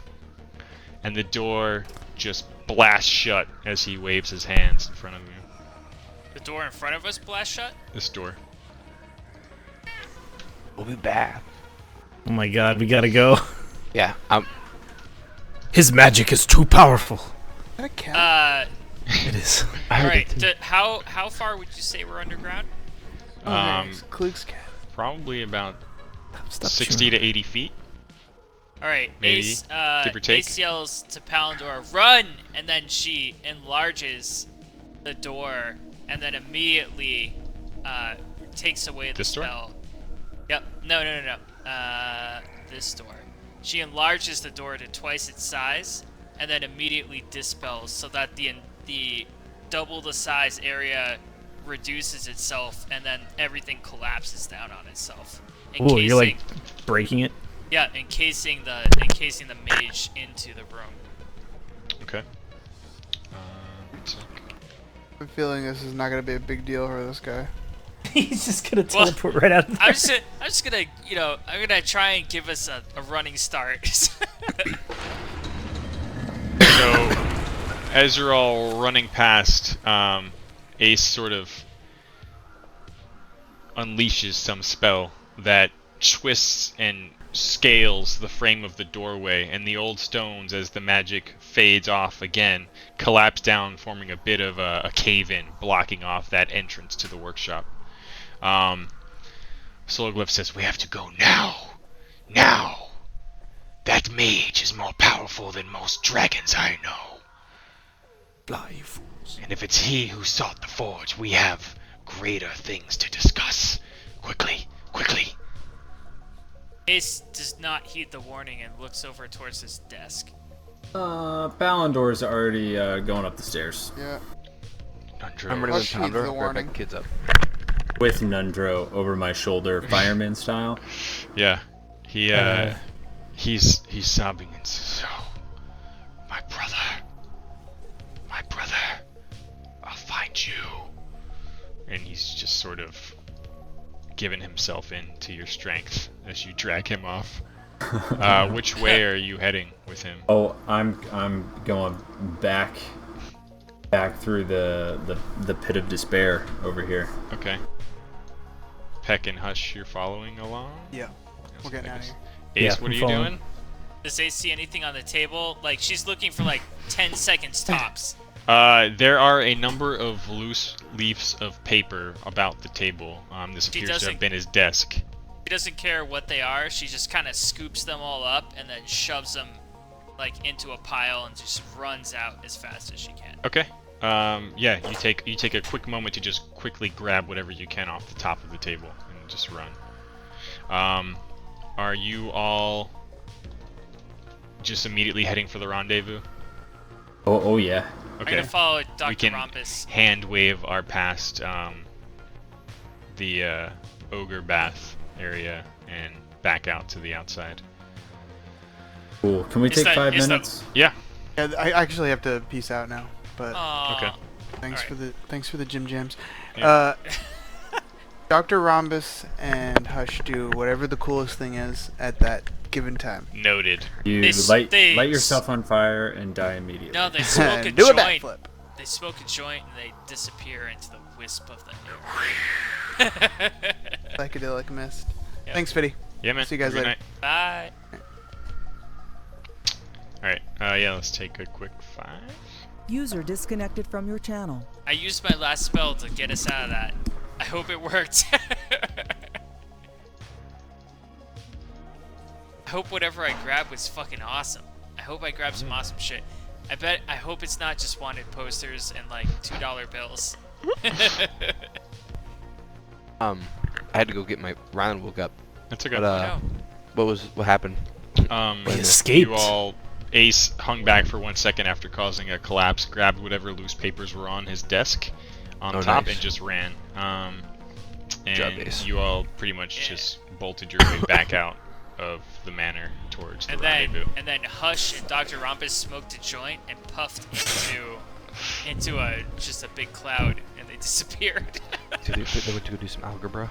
Yeah. Oh yeah, Peter. they're learning. Yeah, we're taking a quick moment.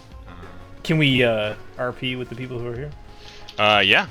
Well, let's do it. Let's do it in a minute. I'm gonna go get Okay. take a bathroom break too. I've got what do I got here? I've got literally almost nothing. I can cast a cantrip, and then I can cast 7 magic missiles in a row, and then that's it. That's all. I'm out of everything.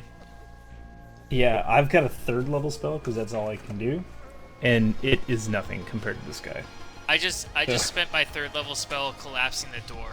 So hopefully whatever I grabbed was worth the 3rd level spell. God damn. I bet it's something cool. I bet I got something good. I saw that desk and I knew I had to grab whatever's on it. See us moving around us. You probably got like some location, like some papers with Be right back. location names on it or something. I hope I got some like unique spells or something, or like a spell would be awesome. like a scroll of. It's gonna be whatever. like too high for you to learn yet. Yeah, like scroll of like collapse the universe. So the dude casts Time Stop, and that's a 9th level spell. That's not good. I'm glad we ran. Yeah. He also cast Counterspell. When I try to cast Dispel Magic. Yep, that's like 5 or something, right? Yeah. I'm glad I collapsed the door around him to kind of entomb him, but I have a feeling he's gonna get out. Yeah. No, it's Jesus. So he counterspelled as a reaction. It's like instantaneous. Like you can just do it if you see someone else casting a spell. You're like, instantly counter it, and then he did Time Stop. So something I'm concerned Counterspell is a 3rd about level spell. is my skin suit is somehow related to him because I keep having visions of this guy. Shit. Whenever my skin suit does anything. Yeah. I'm kind of concerned that like he's gonna be able to like take control of me all right, great, he's not here.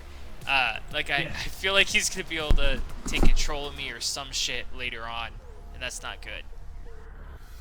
I feel not good about that. That is worrying.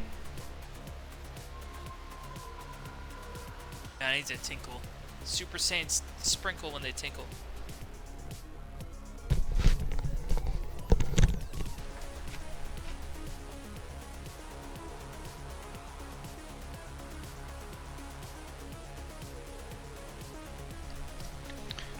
It's summertime. I gotta bring the crotch fan back. Oh yeah. Let me know if you're picking up fan in the mic. You Shouldn't be too bad. don't have to wait for summertime for that. Okay.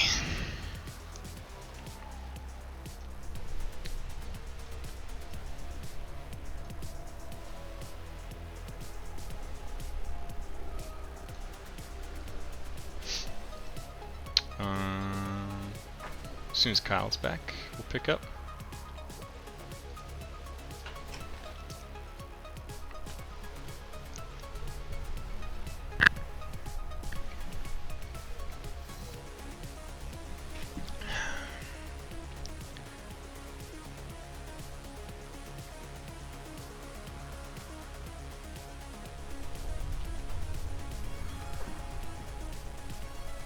What are you hooking up right now, Klug? Good stack. Is a stack and amp combo. Ooh, okay. Everyone good? Yeah. Dave? Yeah, I'm good. Alright. So, you managed to escape the manor. Feeling is almost as if this mage wanted you all to escape. But that's the last thing in the back of your minds right now. You've all pretty much just witnessed the greatest display of magical power you've ever seen or heard of. For now. For We should have now. fought it, guys. Running away is always a valid option. Come on. Sologlyph looks to the others who are waiting at the rendezvous and says, Yarno is not who we thought, Sildar. We don't have time to discuss it now, but we must go. And he reaches within and pulls out this stone necklace, and it sort of glows, and this magical rune forms on it. And he whispers into the stone itself and says, Zephyros, send as many griffins as you can to the clearing. He says you can spot us, I'm sure, with your scrying. He kind of just waves up at the sky. Still I hope quite he's got 12 cloudy. griffins. Hush hops in the back of his broom, Rhombus flying behind him, says, Sister, hop on. I can take one more. It should be you. Ace kind of waves farewell to everyone and grabs around Hush's neck and grabs on tight and wisps us into the air. Okay.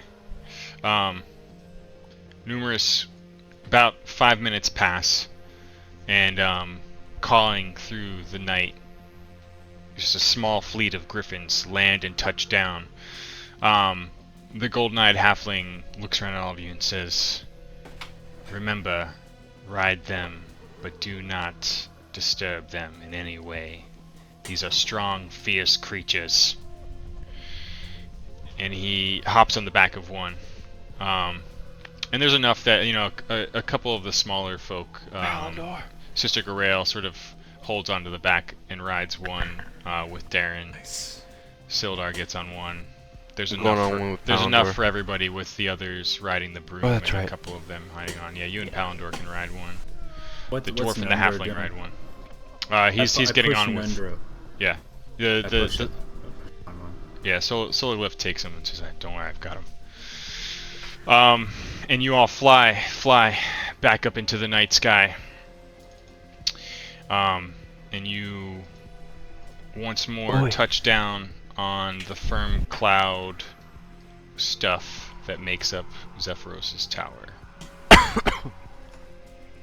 Ooh, pop that shit up. Yeah. Oh, that's Step one.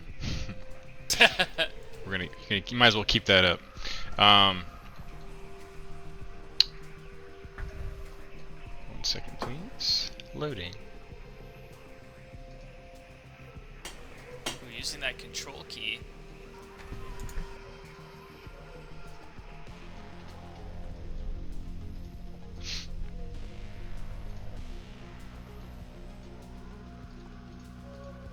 Oh, we didn't roll my wild magic. That would have been fun. Oh yeah. That's alright.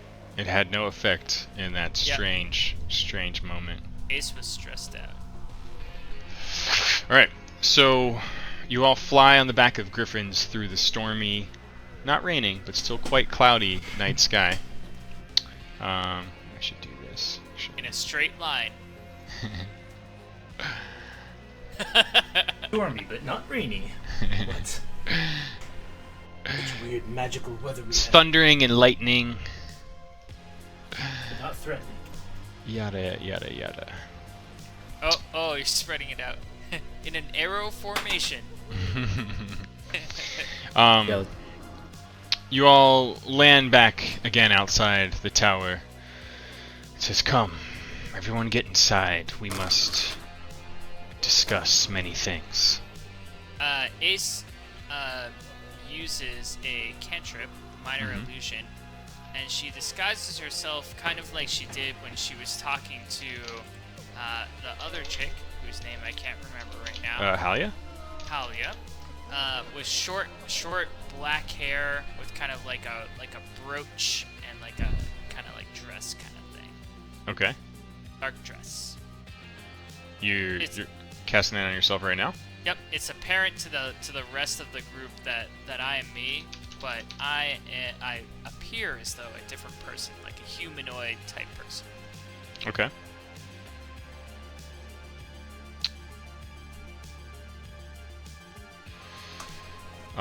Stepping out from within the tower is the sort of flamboyant, booming voice of Zephyros in his purple, starred robes.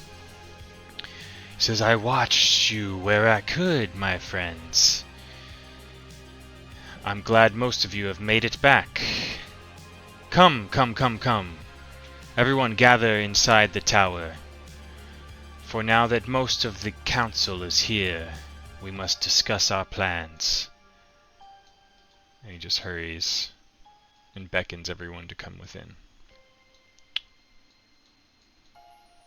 Radoth is back. there, waiting for you.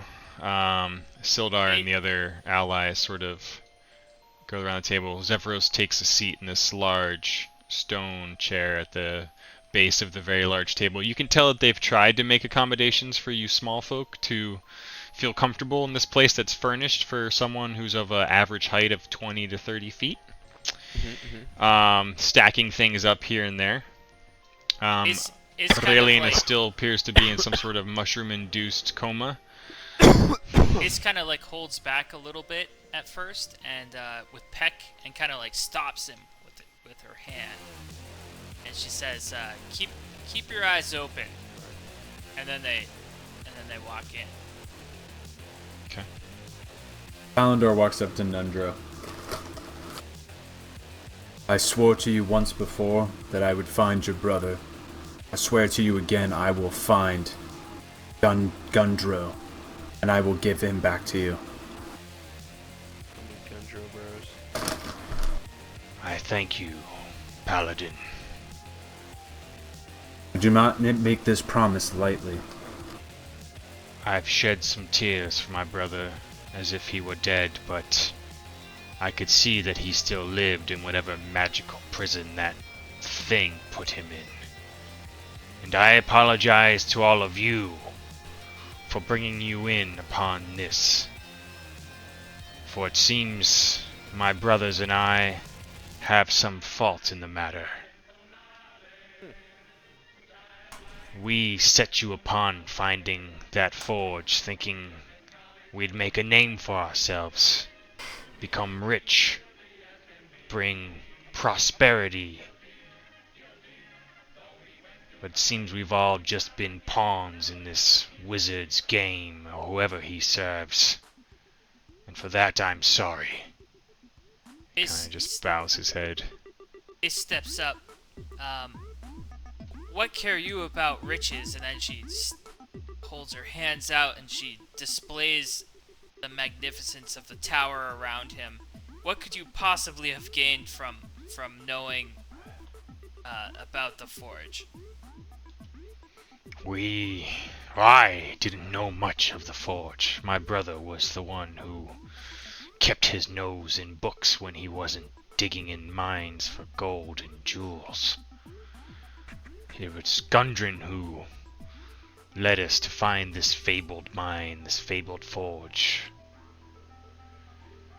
And Zephyros kind of clears his throat, starts tapping his hands on the table, and says, yes, the Forge of Spells, so you call it, small folk. I fear it's much more than just a forge. If I might bend your ears for a moment, I can tell you what I know of the thing. Yep. Please do. Why it might be such a centerpiece for so many right now. And he kind of leans in on the table. Says the Forge of Spells is magical, for sure, but not truly a forge.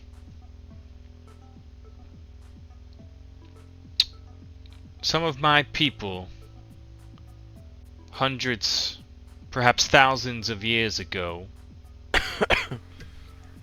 before small folk lived in this area you call the Sword Coast, on the lands of Faerun. Before you walked these lands, these were the lands of proud giants. Numerous clans, all vying for their own place. As it stands, we have what's known as the Ordning, a caste system. Standing at the top of this system, storm giants, followed by cloud giants, and then many, many others. Fire, stone, hill, frost. King Hekaton of the storm giants, in my recent years, has kept all of these factions of giants from doing what most of them would wish, which is to reclaim their old lands inhabited by small folk like your people throughout the Sword Coast. But going back to before you all were here, when we roamed these lands more prominently, we fought our ancient enemy. And he looks at Sologlyph And he says, "Though we're not all enemies, yes, Felgolos?" And he kind of gives him a wink. "But nonetheless, giants and dragons fought each other for hundreds, thousands of years. And it was the more vicious-natured fire giants who sought to create a weapon to slaughter the dragons more easily." You can see the halfling clench his fists and grit his teeth a bit at the mention of this. He says, "I speak of an ancient machine of death known as the Vonendod. Machine built by fire giants with a sole purpose to destroy and murder dragons.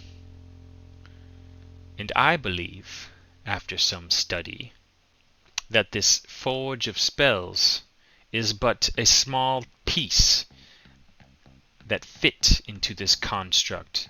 For it's rumored that when that age and time came to an end, this machine was destroyed, separated, spread throughout the land in a wrath by the Queen of Dragons, Tiamat herself, before she claimed her throne as a goddess among the many gods and goddesses of Faerun and the plains themselves. And it's in this time where giants seem to rampage more carefree than they have in ages past, that some of them seek to place themselves at the top of a new ordning. And many of the more violent factions, such as the Fire Giants, may be seeking anything they can to gain themselves power or gain themselves popularity among the others. For it's through strength and deeds that giants would rise and claim to be the top of this ordning once more. It says, I myself have been gone for quite some time from this plane, traveling with my tower, studying through many of the planes. And I've only been back recently to hear the whispers and murmurs of what's been coming to pass. And I look to you, old friend, Felgolos, that when Sister Grail fully heals that wing of yours, that I might ask you to seek out another cloud giant ally of myself, a countess, who could tell us much, much more. So while I feel this forge is a focal point for forces far too strong for ourselves, it's the purpose of this council to deem where we might make some kind of impact. Phandalin is far too small, far too indefensible for any of us to make a difference. And though this spell of forge is important to them, I fear it's just a small piece in some sort of bigger tapestry that we need to unravel. And I offer this, and we'll all have our turn to talk, inquire, and decide what we shall do. But many of us shall part ways in the days ahead. And you, those who I've gifted some of my own personal treasures in exchange for your servitude, your heroism, we seek to send you to one of these places, while some of us shall investigate others. I myself shall head west, over the Sword Coast, past the sea into the Moonshae Isles. But 3 other areas that we've uncovered as prime areas of activity for some of these giant factions. I've been scrying, studying them, watching them. These are all places where we have allies, where we have larger cities, where forces could be rallied, defenses could be mounted, unlike Phandalin. And we hope to regain our footing in these areas and decide what to do next once we've reestablished our positions. So, in watching you all, I'm sure you have an inkling of an idea of the places I speak of. This black spider you encountered had marked some of them on some of his maps you recovered, I believe. Yes. He pulls open his own map of the Sword Coast and unfurls it on the table in front of you. It's quite large. He The says, map or the Sword Coast? We are here, yeah. You got it open? We are here. And he kind of points and taps down where you see the tower right now. Floating above the Sword Mountains, idle. Oh, I see it. I've foreseen many possible futures in my scryings.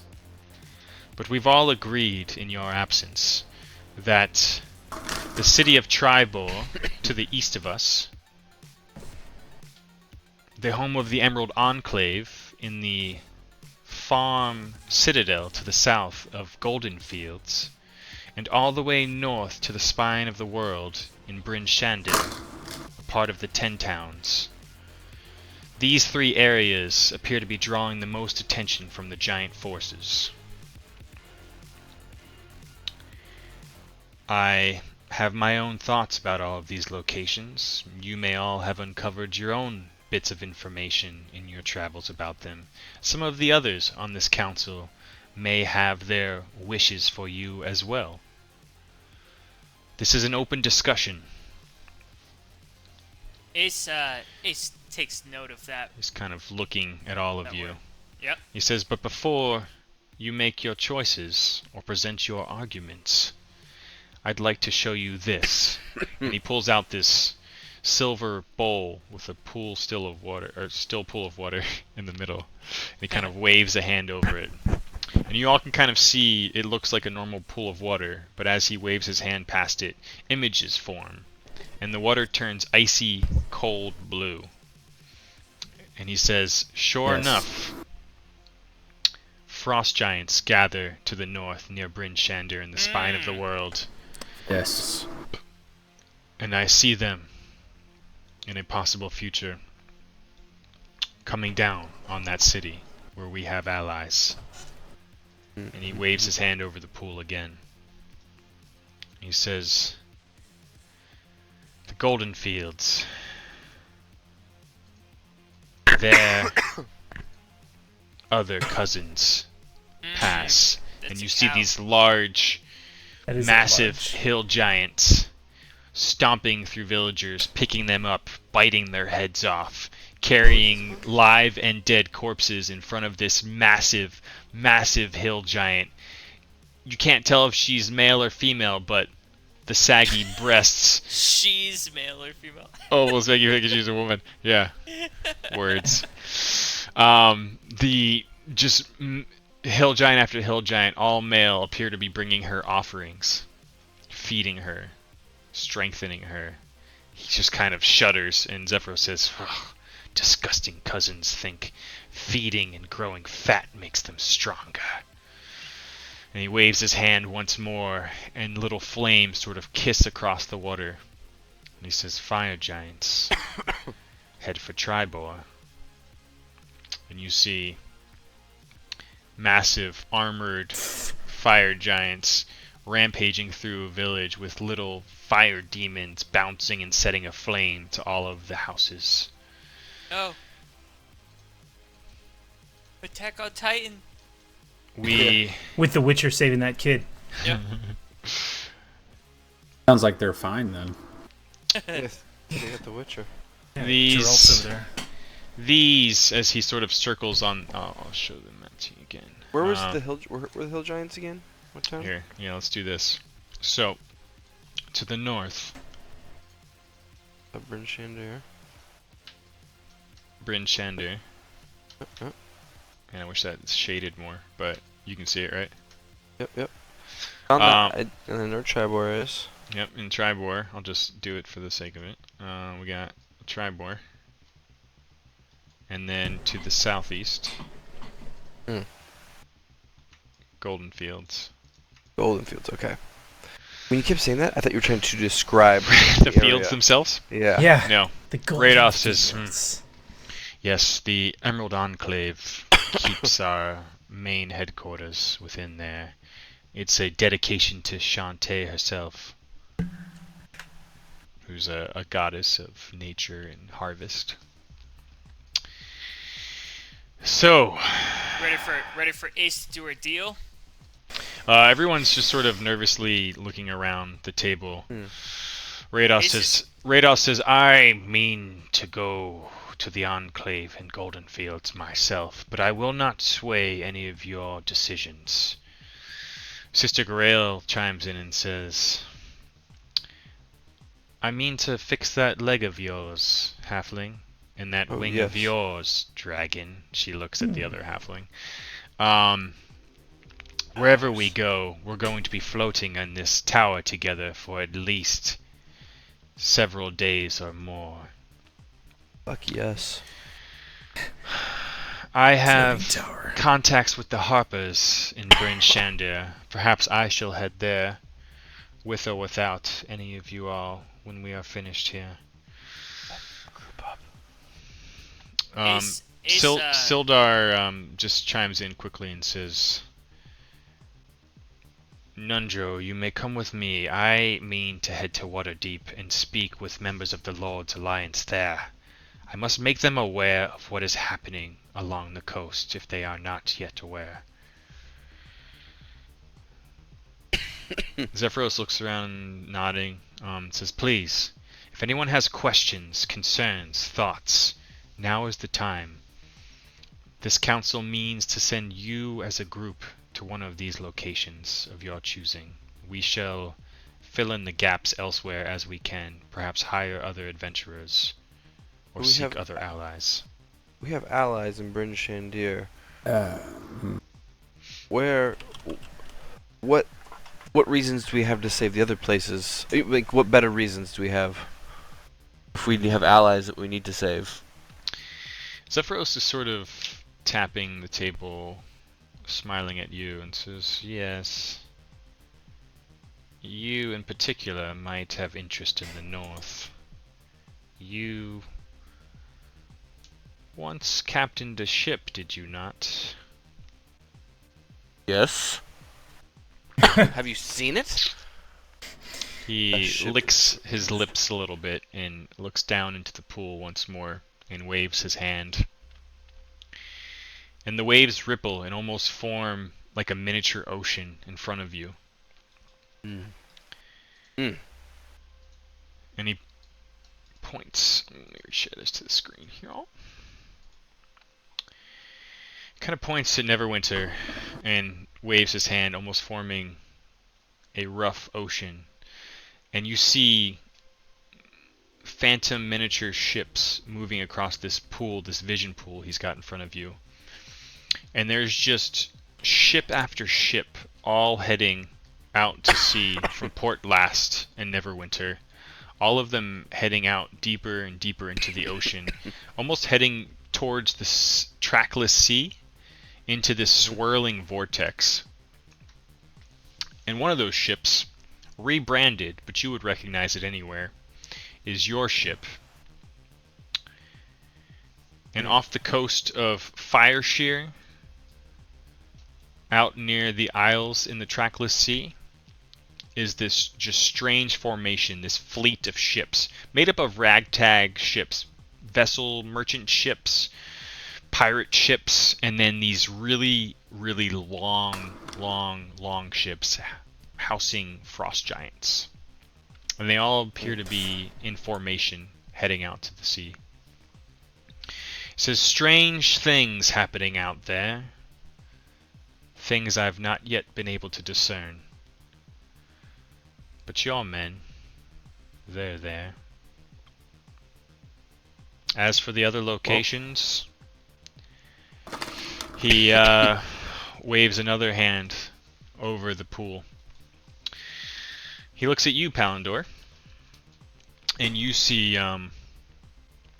forces of dark knights heading towards the town of Nightstone. Ah, nice. South of Golden Fields.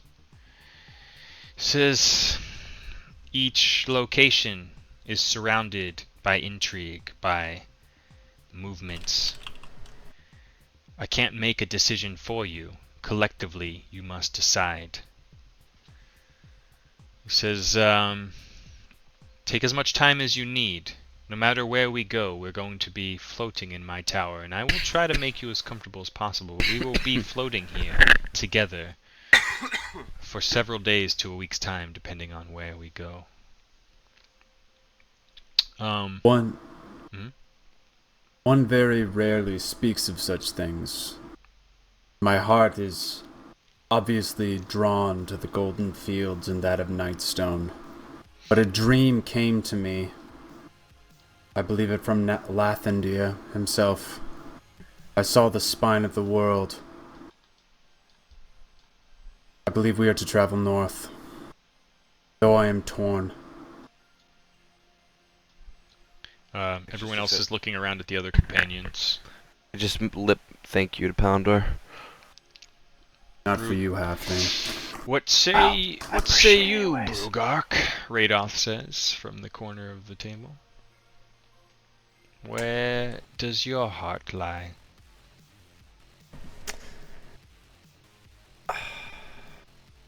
I go where the group goes.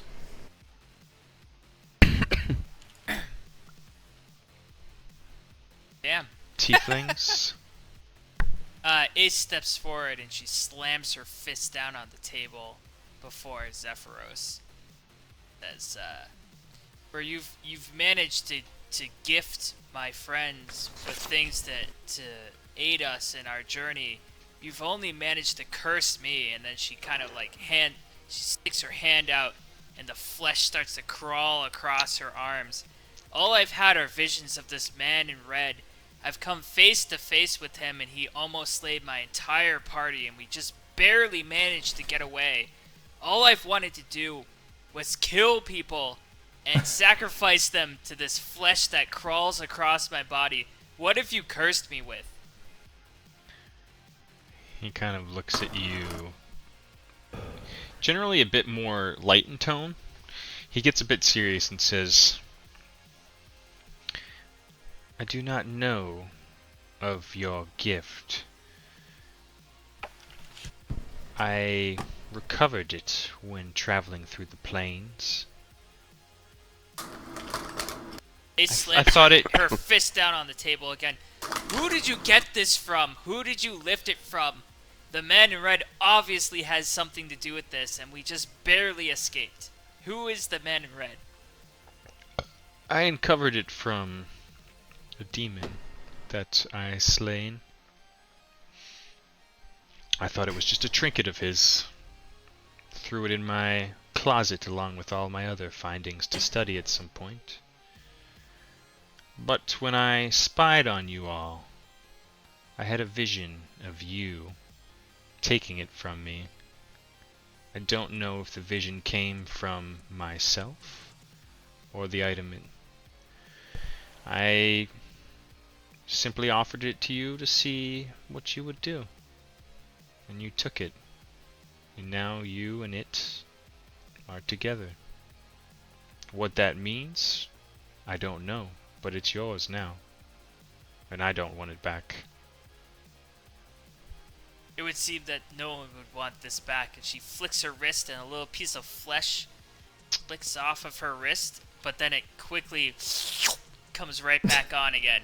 Sucks back onto her fingers. Most interesting. Brugark! I'm cursed with this! I have questions. Please, ask your questions. So, Vonendad, the weapon that you spoke of, Are the dragons still the main threat to the Thunder Giants?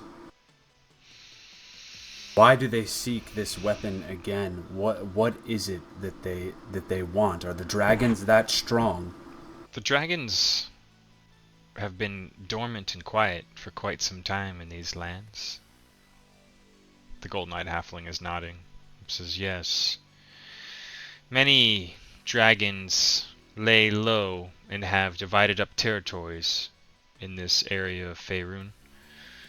It's rare to see many of them. I myself do what I can to stay concealed, as you can see. But I do take great pleasure in fucking with the Zentarum whenever I can. Plucking up their caravans and dropping them off. I don't kill them, but it's quite fun.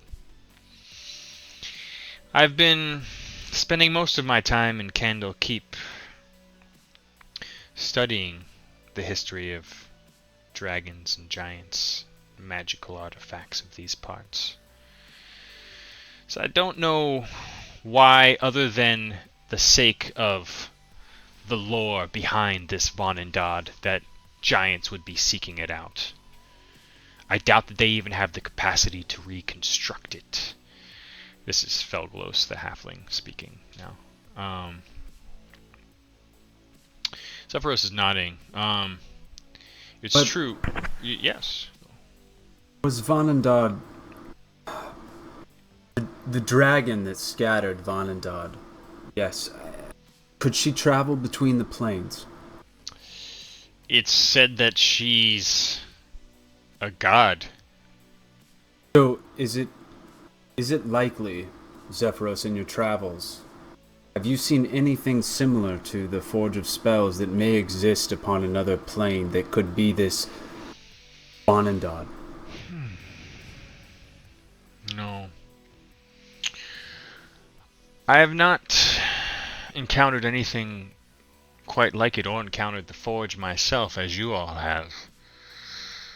But imagine, if you will, a wizard's construct, a golem of great terror, but one crafted by powerful ancient giants with the sole purpose of ripping dragons from the sky and fighting them with its bare hands. That's the story behind the Vonindod.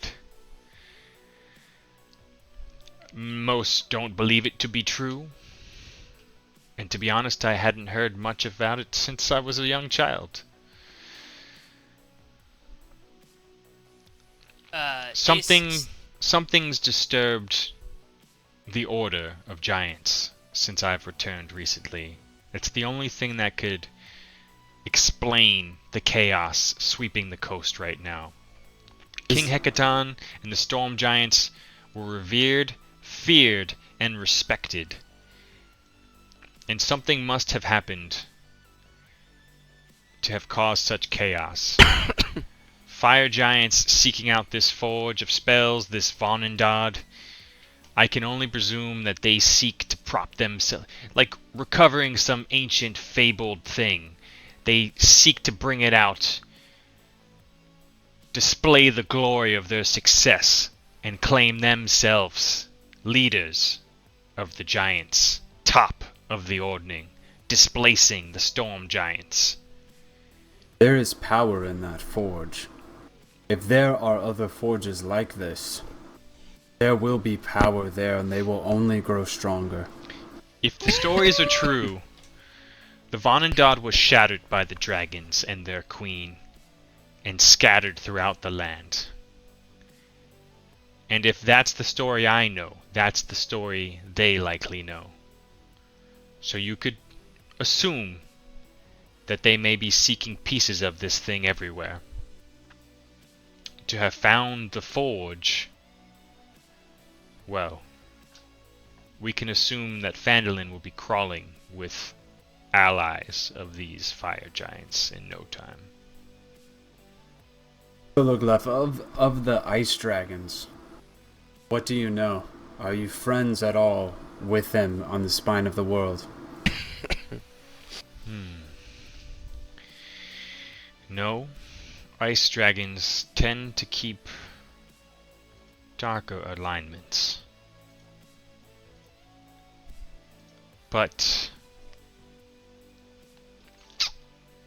I will do as Zephyros has asked me and seek out this countess, this fellow cloud giant. And he looks to Zephyros and says, what was her name again, Zephyros? He says, yes. Countess Sansuri. Countess Sansuri.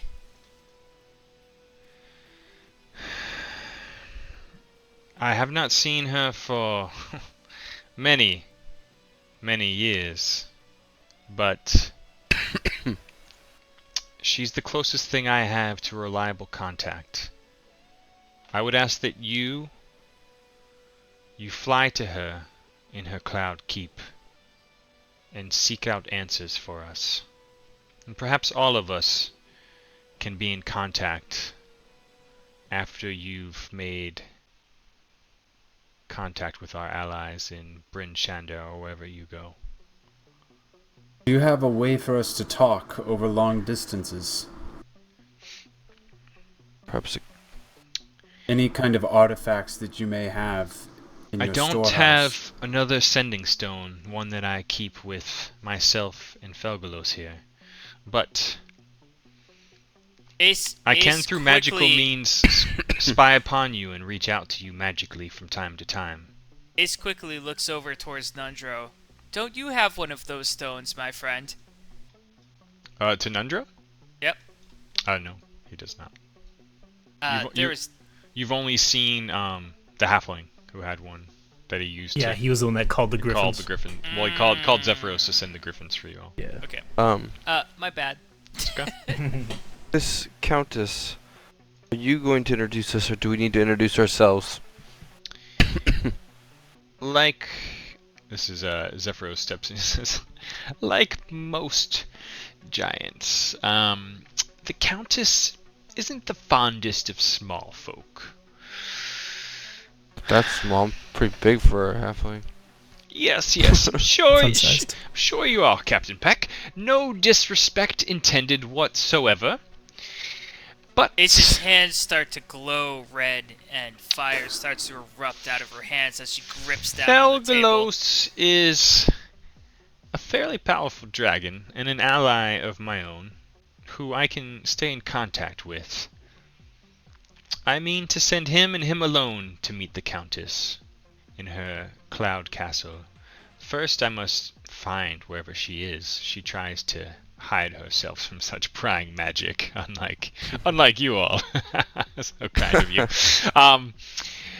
But yes, Felgalos, once he is healed fully, will fly and seek her out on my behalf, while I, after I've dropped you all at your destination, shall take myself and my tower to the Moonshay Isles, where dark tidings come, and I do not wish to bring anyone with me there at this time. And once we... sorry, go ahead. Ace kind of motions over towards Sister Garaele. And she puts her arm around her shoulder, and the other hand goes over to her hand and pulls off the ring that she had put on her. And then Ace holds the ring up to Zephyros. What's the deal? Why is this not working no more?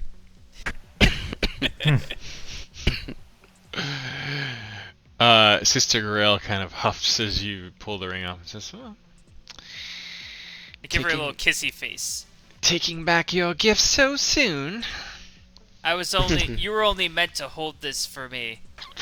And then I slide it back onto my finger slowly. Zephyros holds the thing up and kind of waves it over his scrying pool for a moment. And the image changes, and you see these massive, dark towers coursing with magical energy. It says, the ancient Netheril Empire. seems to be linked to this ring. Though whatever magic was imbued within it appears to have been sapped almost completely out of it, though there is some sort of latent energy within it. Something has caused this thing to be damn near drained. And he kind of just clinks and lets it roll across the table to you. You know how we can recharge said ring? That empire of magic is long before my time and comprehension, though I've read things here or there about it. Felgalos might be able to tell you more. He's spent more time at the grand libraries of the Candle Keep, more than most, I think, in existence. Ah, Thugalos. Ace pretends like she knows what you're talking about. The halfling arches his brow at you, and at this point he's been free-swapping between the forward and backwards spelling of his name. Yeah. Sologlyph and Felglos. Says, Son of a bitch didn't tell us this whole time. well, scholarly discussions like that will have to wait, but perhaps if we meet again, I will take you to Candlekeep or speak with you more deeply on the Netheril Empire. And he says, in regards to your red wizard friend, they aren't the first red wizard you've met, are they? Ace pretends and carries along. No, they're not. It's been some time since we've heard much activity from the Red Wizards of Thay. But tattooed mages in red robes controlling powerful magic, I believe they fit that description of members of these Red Wizards of Thay. They are a strong, powerful organization, mostly from the east, but not to be trifled with. I wonder, and I will wonder for quite some time, why this Yarno, or whoever that caster was, toyed with us, let us go free. Just kind of shaking his head. Perhaps we're still useful. Perhaps we are. Perhaps we are. Perhaps not, sir. Or not. Your brethren, do you have any brethren to the north? My heart leads me to the spine of this world. I know of one to the north, though I dare not call him brother. Says should we travel north, Zephyros, much like you, there is an ancient red who has a large territory that we must cross or skirt around. A territory known as the Clothen Vale, for Old Snarl, or Cloth, as he is known to you small folk. An ancient, lethargic, and mostly uninvolved red dragon controls that area. But Old Snarl, while inactive, would not take kindly to other dragons or powerful giants floating through his territory. We might perhaps treat with Cloth himself, should we come up with a valid reason or offering. And who knows what he can tell us, for the only time I encountered him, he spoke greatly about his hobby of watching creatures of interest It's his entertainment in his twilight years, if you will. But there's none wiser, none more knowledgeable of giants or other dragons than old Snarl himself. Zephyros and Radoth are both nodding along, saying yes. We would have to go near the Clothen Vale should we float north, and did not wish to waste an significant amount of time. But perhaps we can avoid him altogether.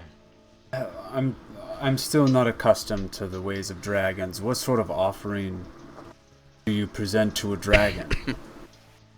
You either offer it valuable information, servitude, or great items or treasure that it might want.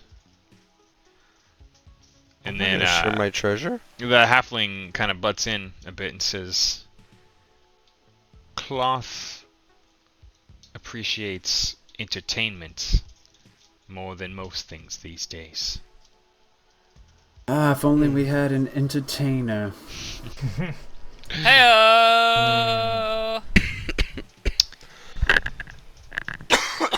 Nonetheless, hopefully Cloth is not someone we need to deal with in the immediate future. Our council grows late. What say you all? Ace crawls under the table. She says, "I care not," and she starts Some to of close the others her eyes. chime in and say, it sounds like you're all leaning towards the spine of the world. I cannot deny the dreams that Lathandir has given me. Yeah, and Ace closes her eyes and dozes off and mutters, "Spines, spine." and thine dreams of chum guzzling. Very well. Zephyros says, we will have much time to discuss these things further. He says, give me one moment, and he just floats up through the large hole in the ceiling up to the second floor and disappears for a moment. Ace struggles to restrain her skin suit that starts to twitch and float out towards the ground and latch onto the stones, but she sucks it back in. Wish I could float like that. Yep. That would be awfully helpful. About 10 minutes pass. And he floats back down, cradling something in his arm. Ooh, it's a little egg. I bet it's an egg. And you kind of hear this. Oh, it's a little baby Bjorn egg. And he plops this little creature down in front of Brugark. Brugark, yeah. Oh, you got a little baby Bjorn? Oh, he's hatched. Oh, he's got a little dick. Oh, Look at that boy. Look how fat he is, a boy. What a boy. Zephyros is gently caressing him. It says, and he is this one is dark colored.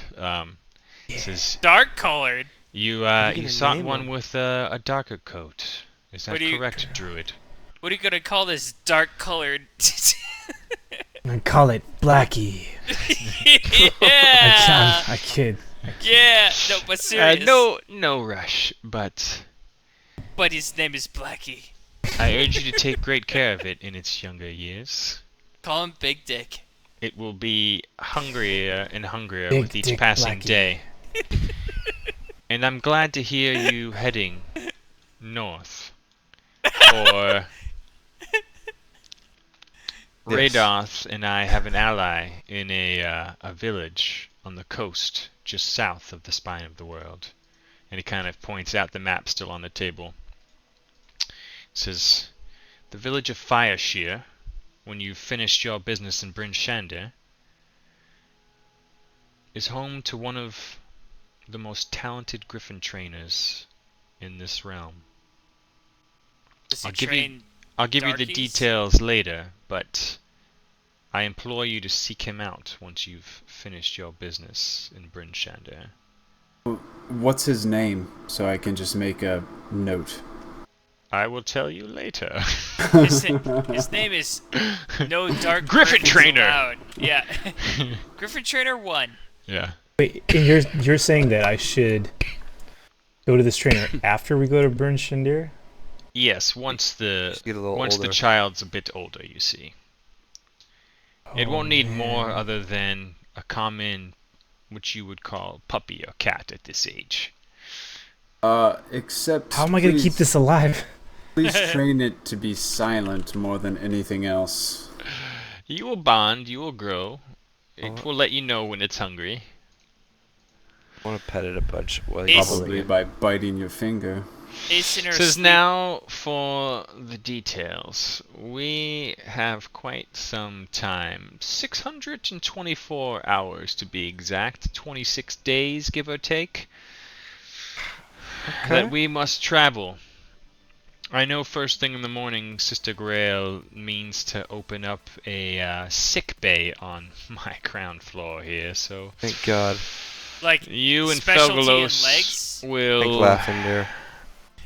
be sedated and dealt with as gently as possible, I'm sure. I will assist. Sister Grail caresses your arm and says, I would appreciate that, Paladin. Anything for you. Please get some rest. I will return to my control orb up above and make sure this ship, he kind of looks at Peck, sails as smoothly as possible through these stormy skies tonight. How do you fly this thing? Magic. He kind of twiddles his fingers and just floats back up to the floor above. You kind of see him standing over this like large rotating sphere that he's kind of controlling as you feel the wind start moving through the tower and you're all clearly flying to the north. Slowly. Slowly. After the healing, we must train. Prepare yourselves. For a montage. The others around the table say nod, you say. Radoth kind of smiles and says, you're in good company. We're all very experienced in the ways of magic and combat and other things. We'll impart what we can to you during this journey. I shall be delighted to learn from you. And they all kind of nod and tap the table and say, very well. The spine of the world. Till Let us make tomorrow. ourselves comfortable in this evening. And may our thoughts be with our friend Gundren. And with that, we will pick up again in a couple weeks. Because I'm going to be gone next week. To the spine of the world. Great downtime to think about things you would like to ask, say, or do during your journeys in the Cloud Castle Tower. I have many things. Yeah, I've got lots of things. Don't worry. Alright, cool. Yeah, start jotting your thoughts down. We'll be in contact. How do I feed this griffin? Why do I want flesh in me and it's not my own flesh? Zephyros allows you and you alone to go up to the Eyrie, which is at the top inside the wizard hat on the 3rd floor of the tower. Radoth accompanies you actually, so the two of you nature boys.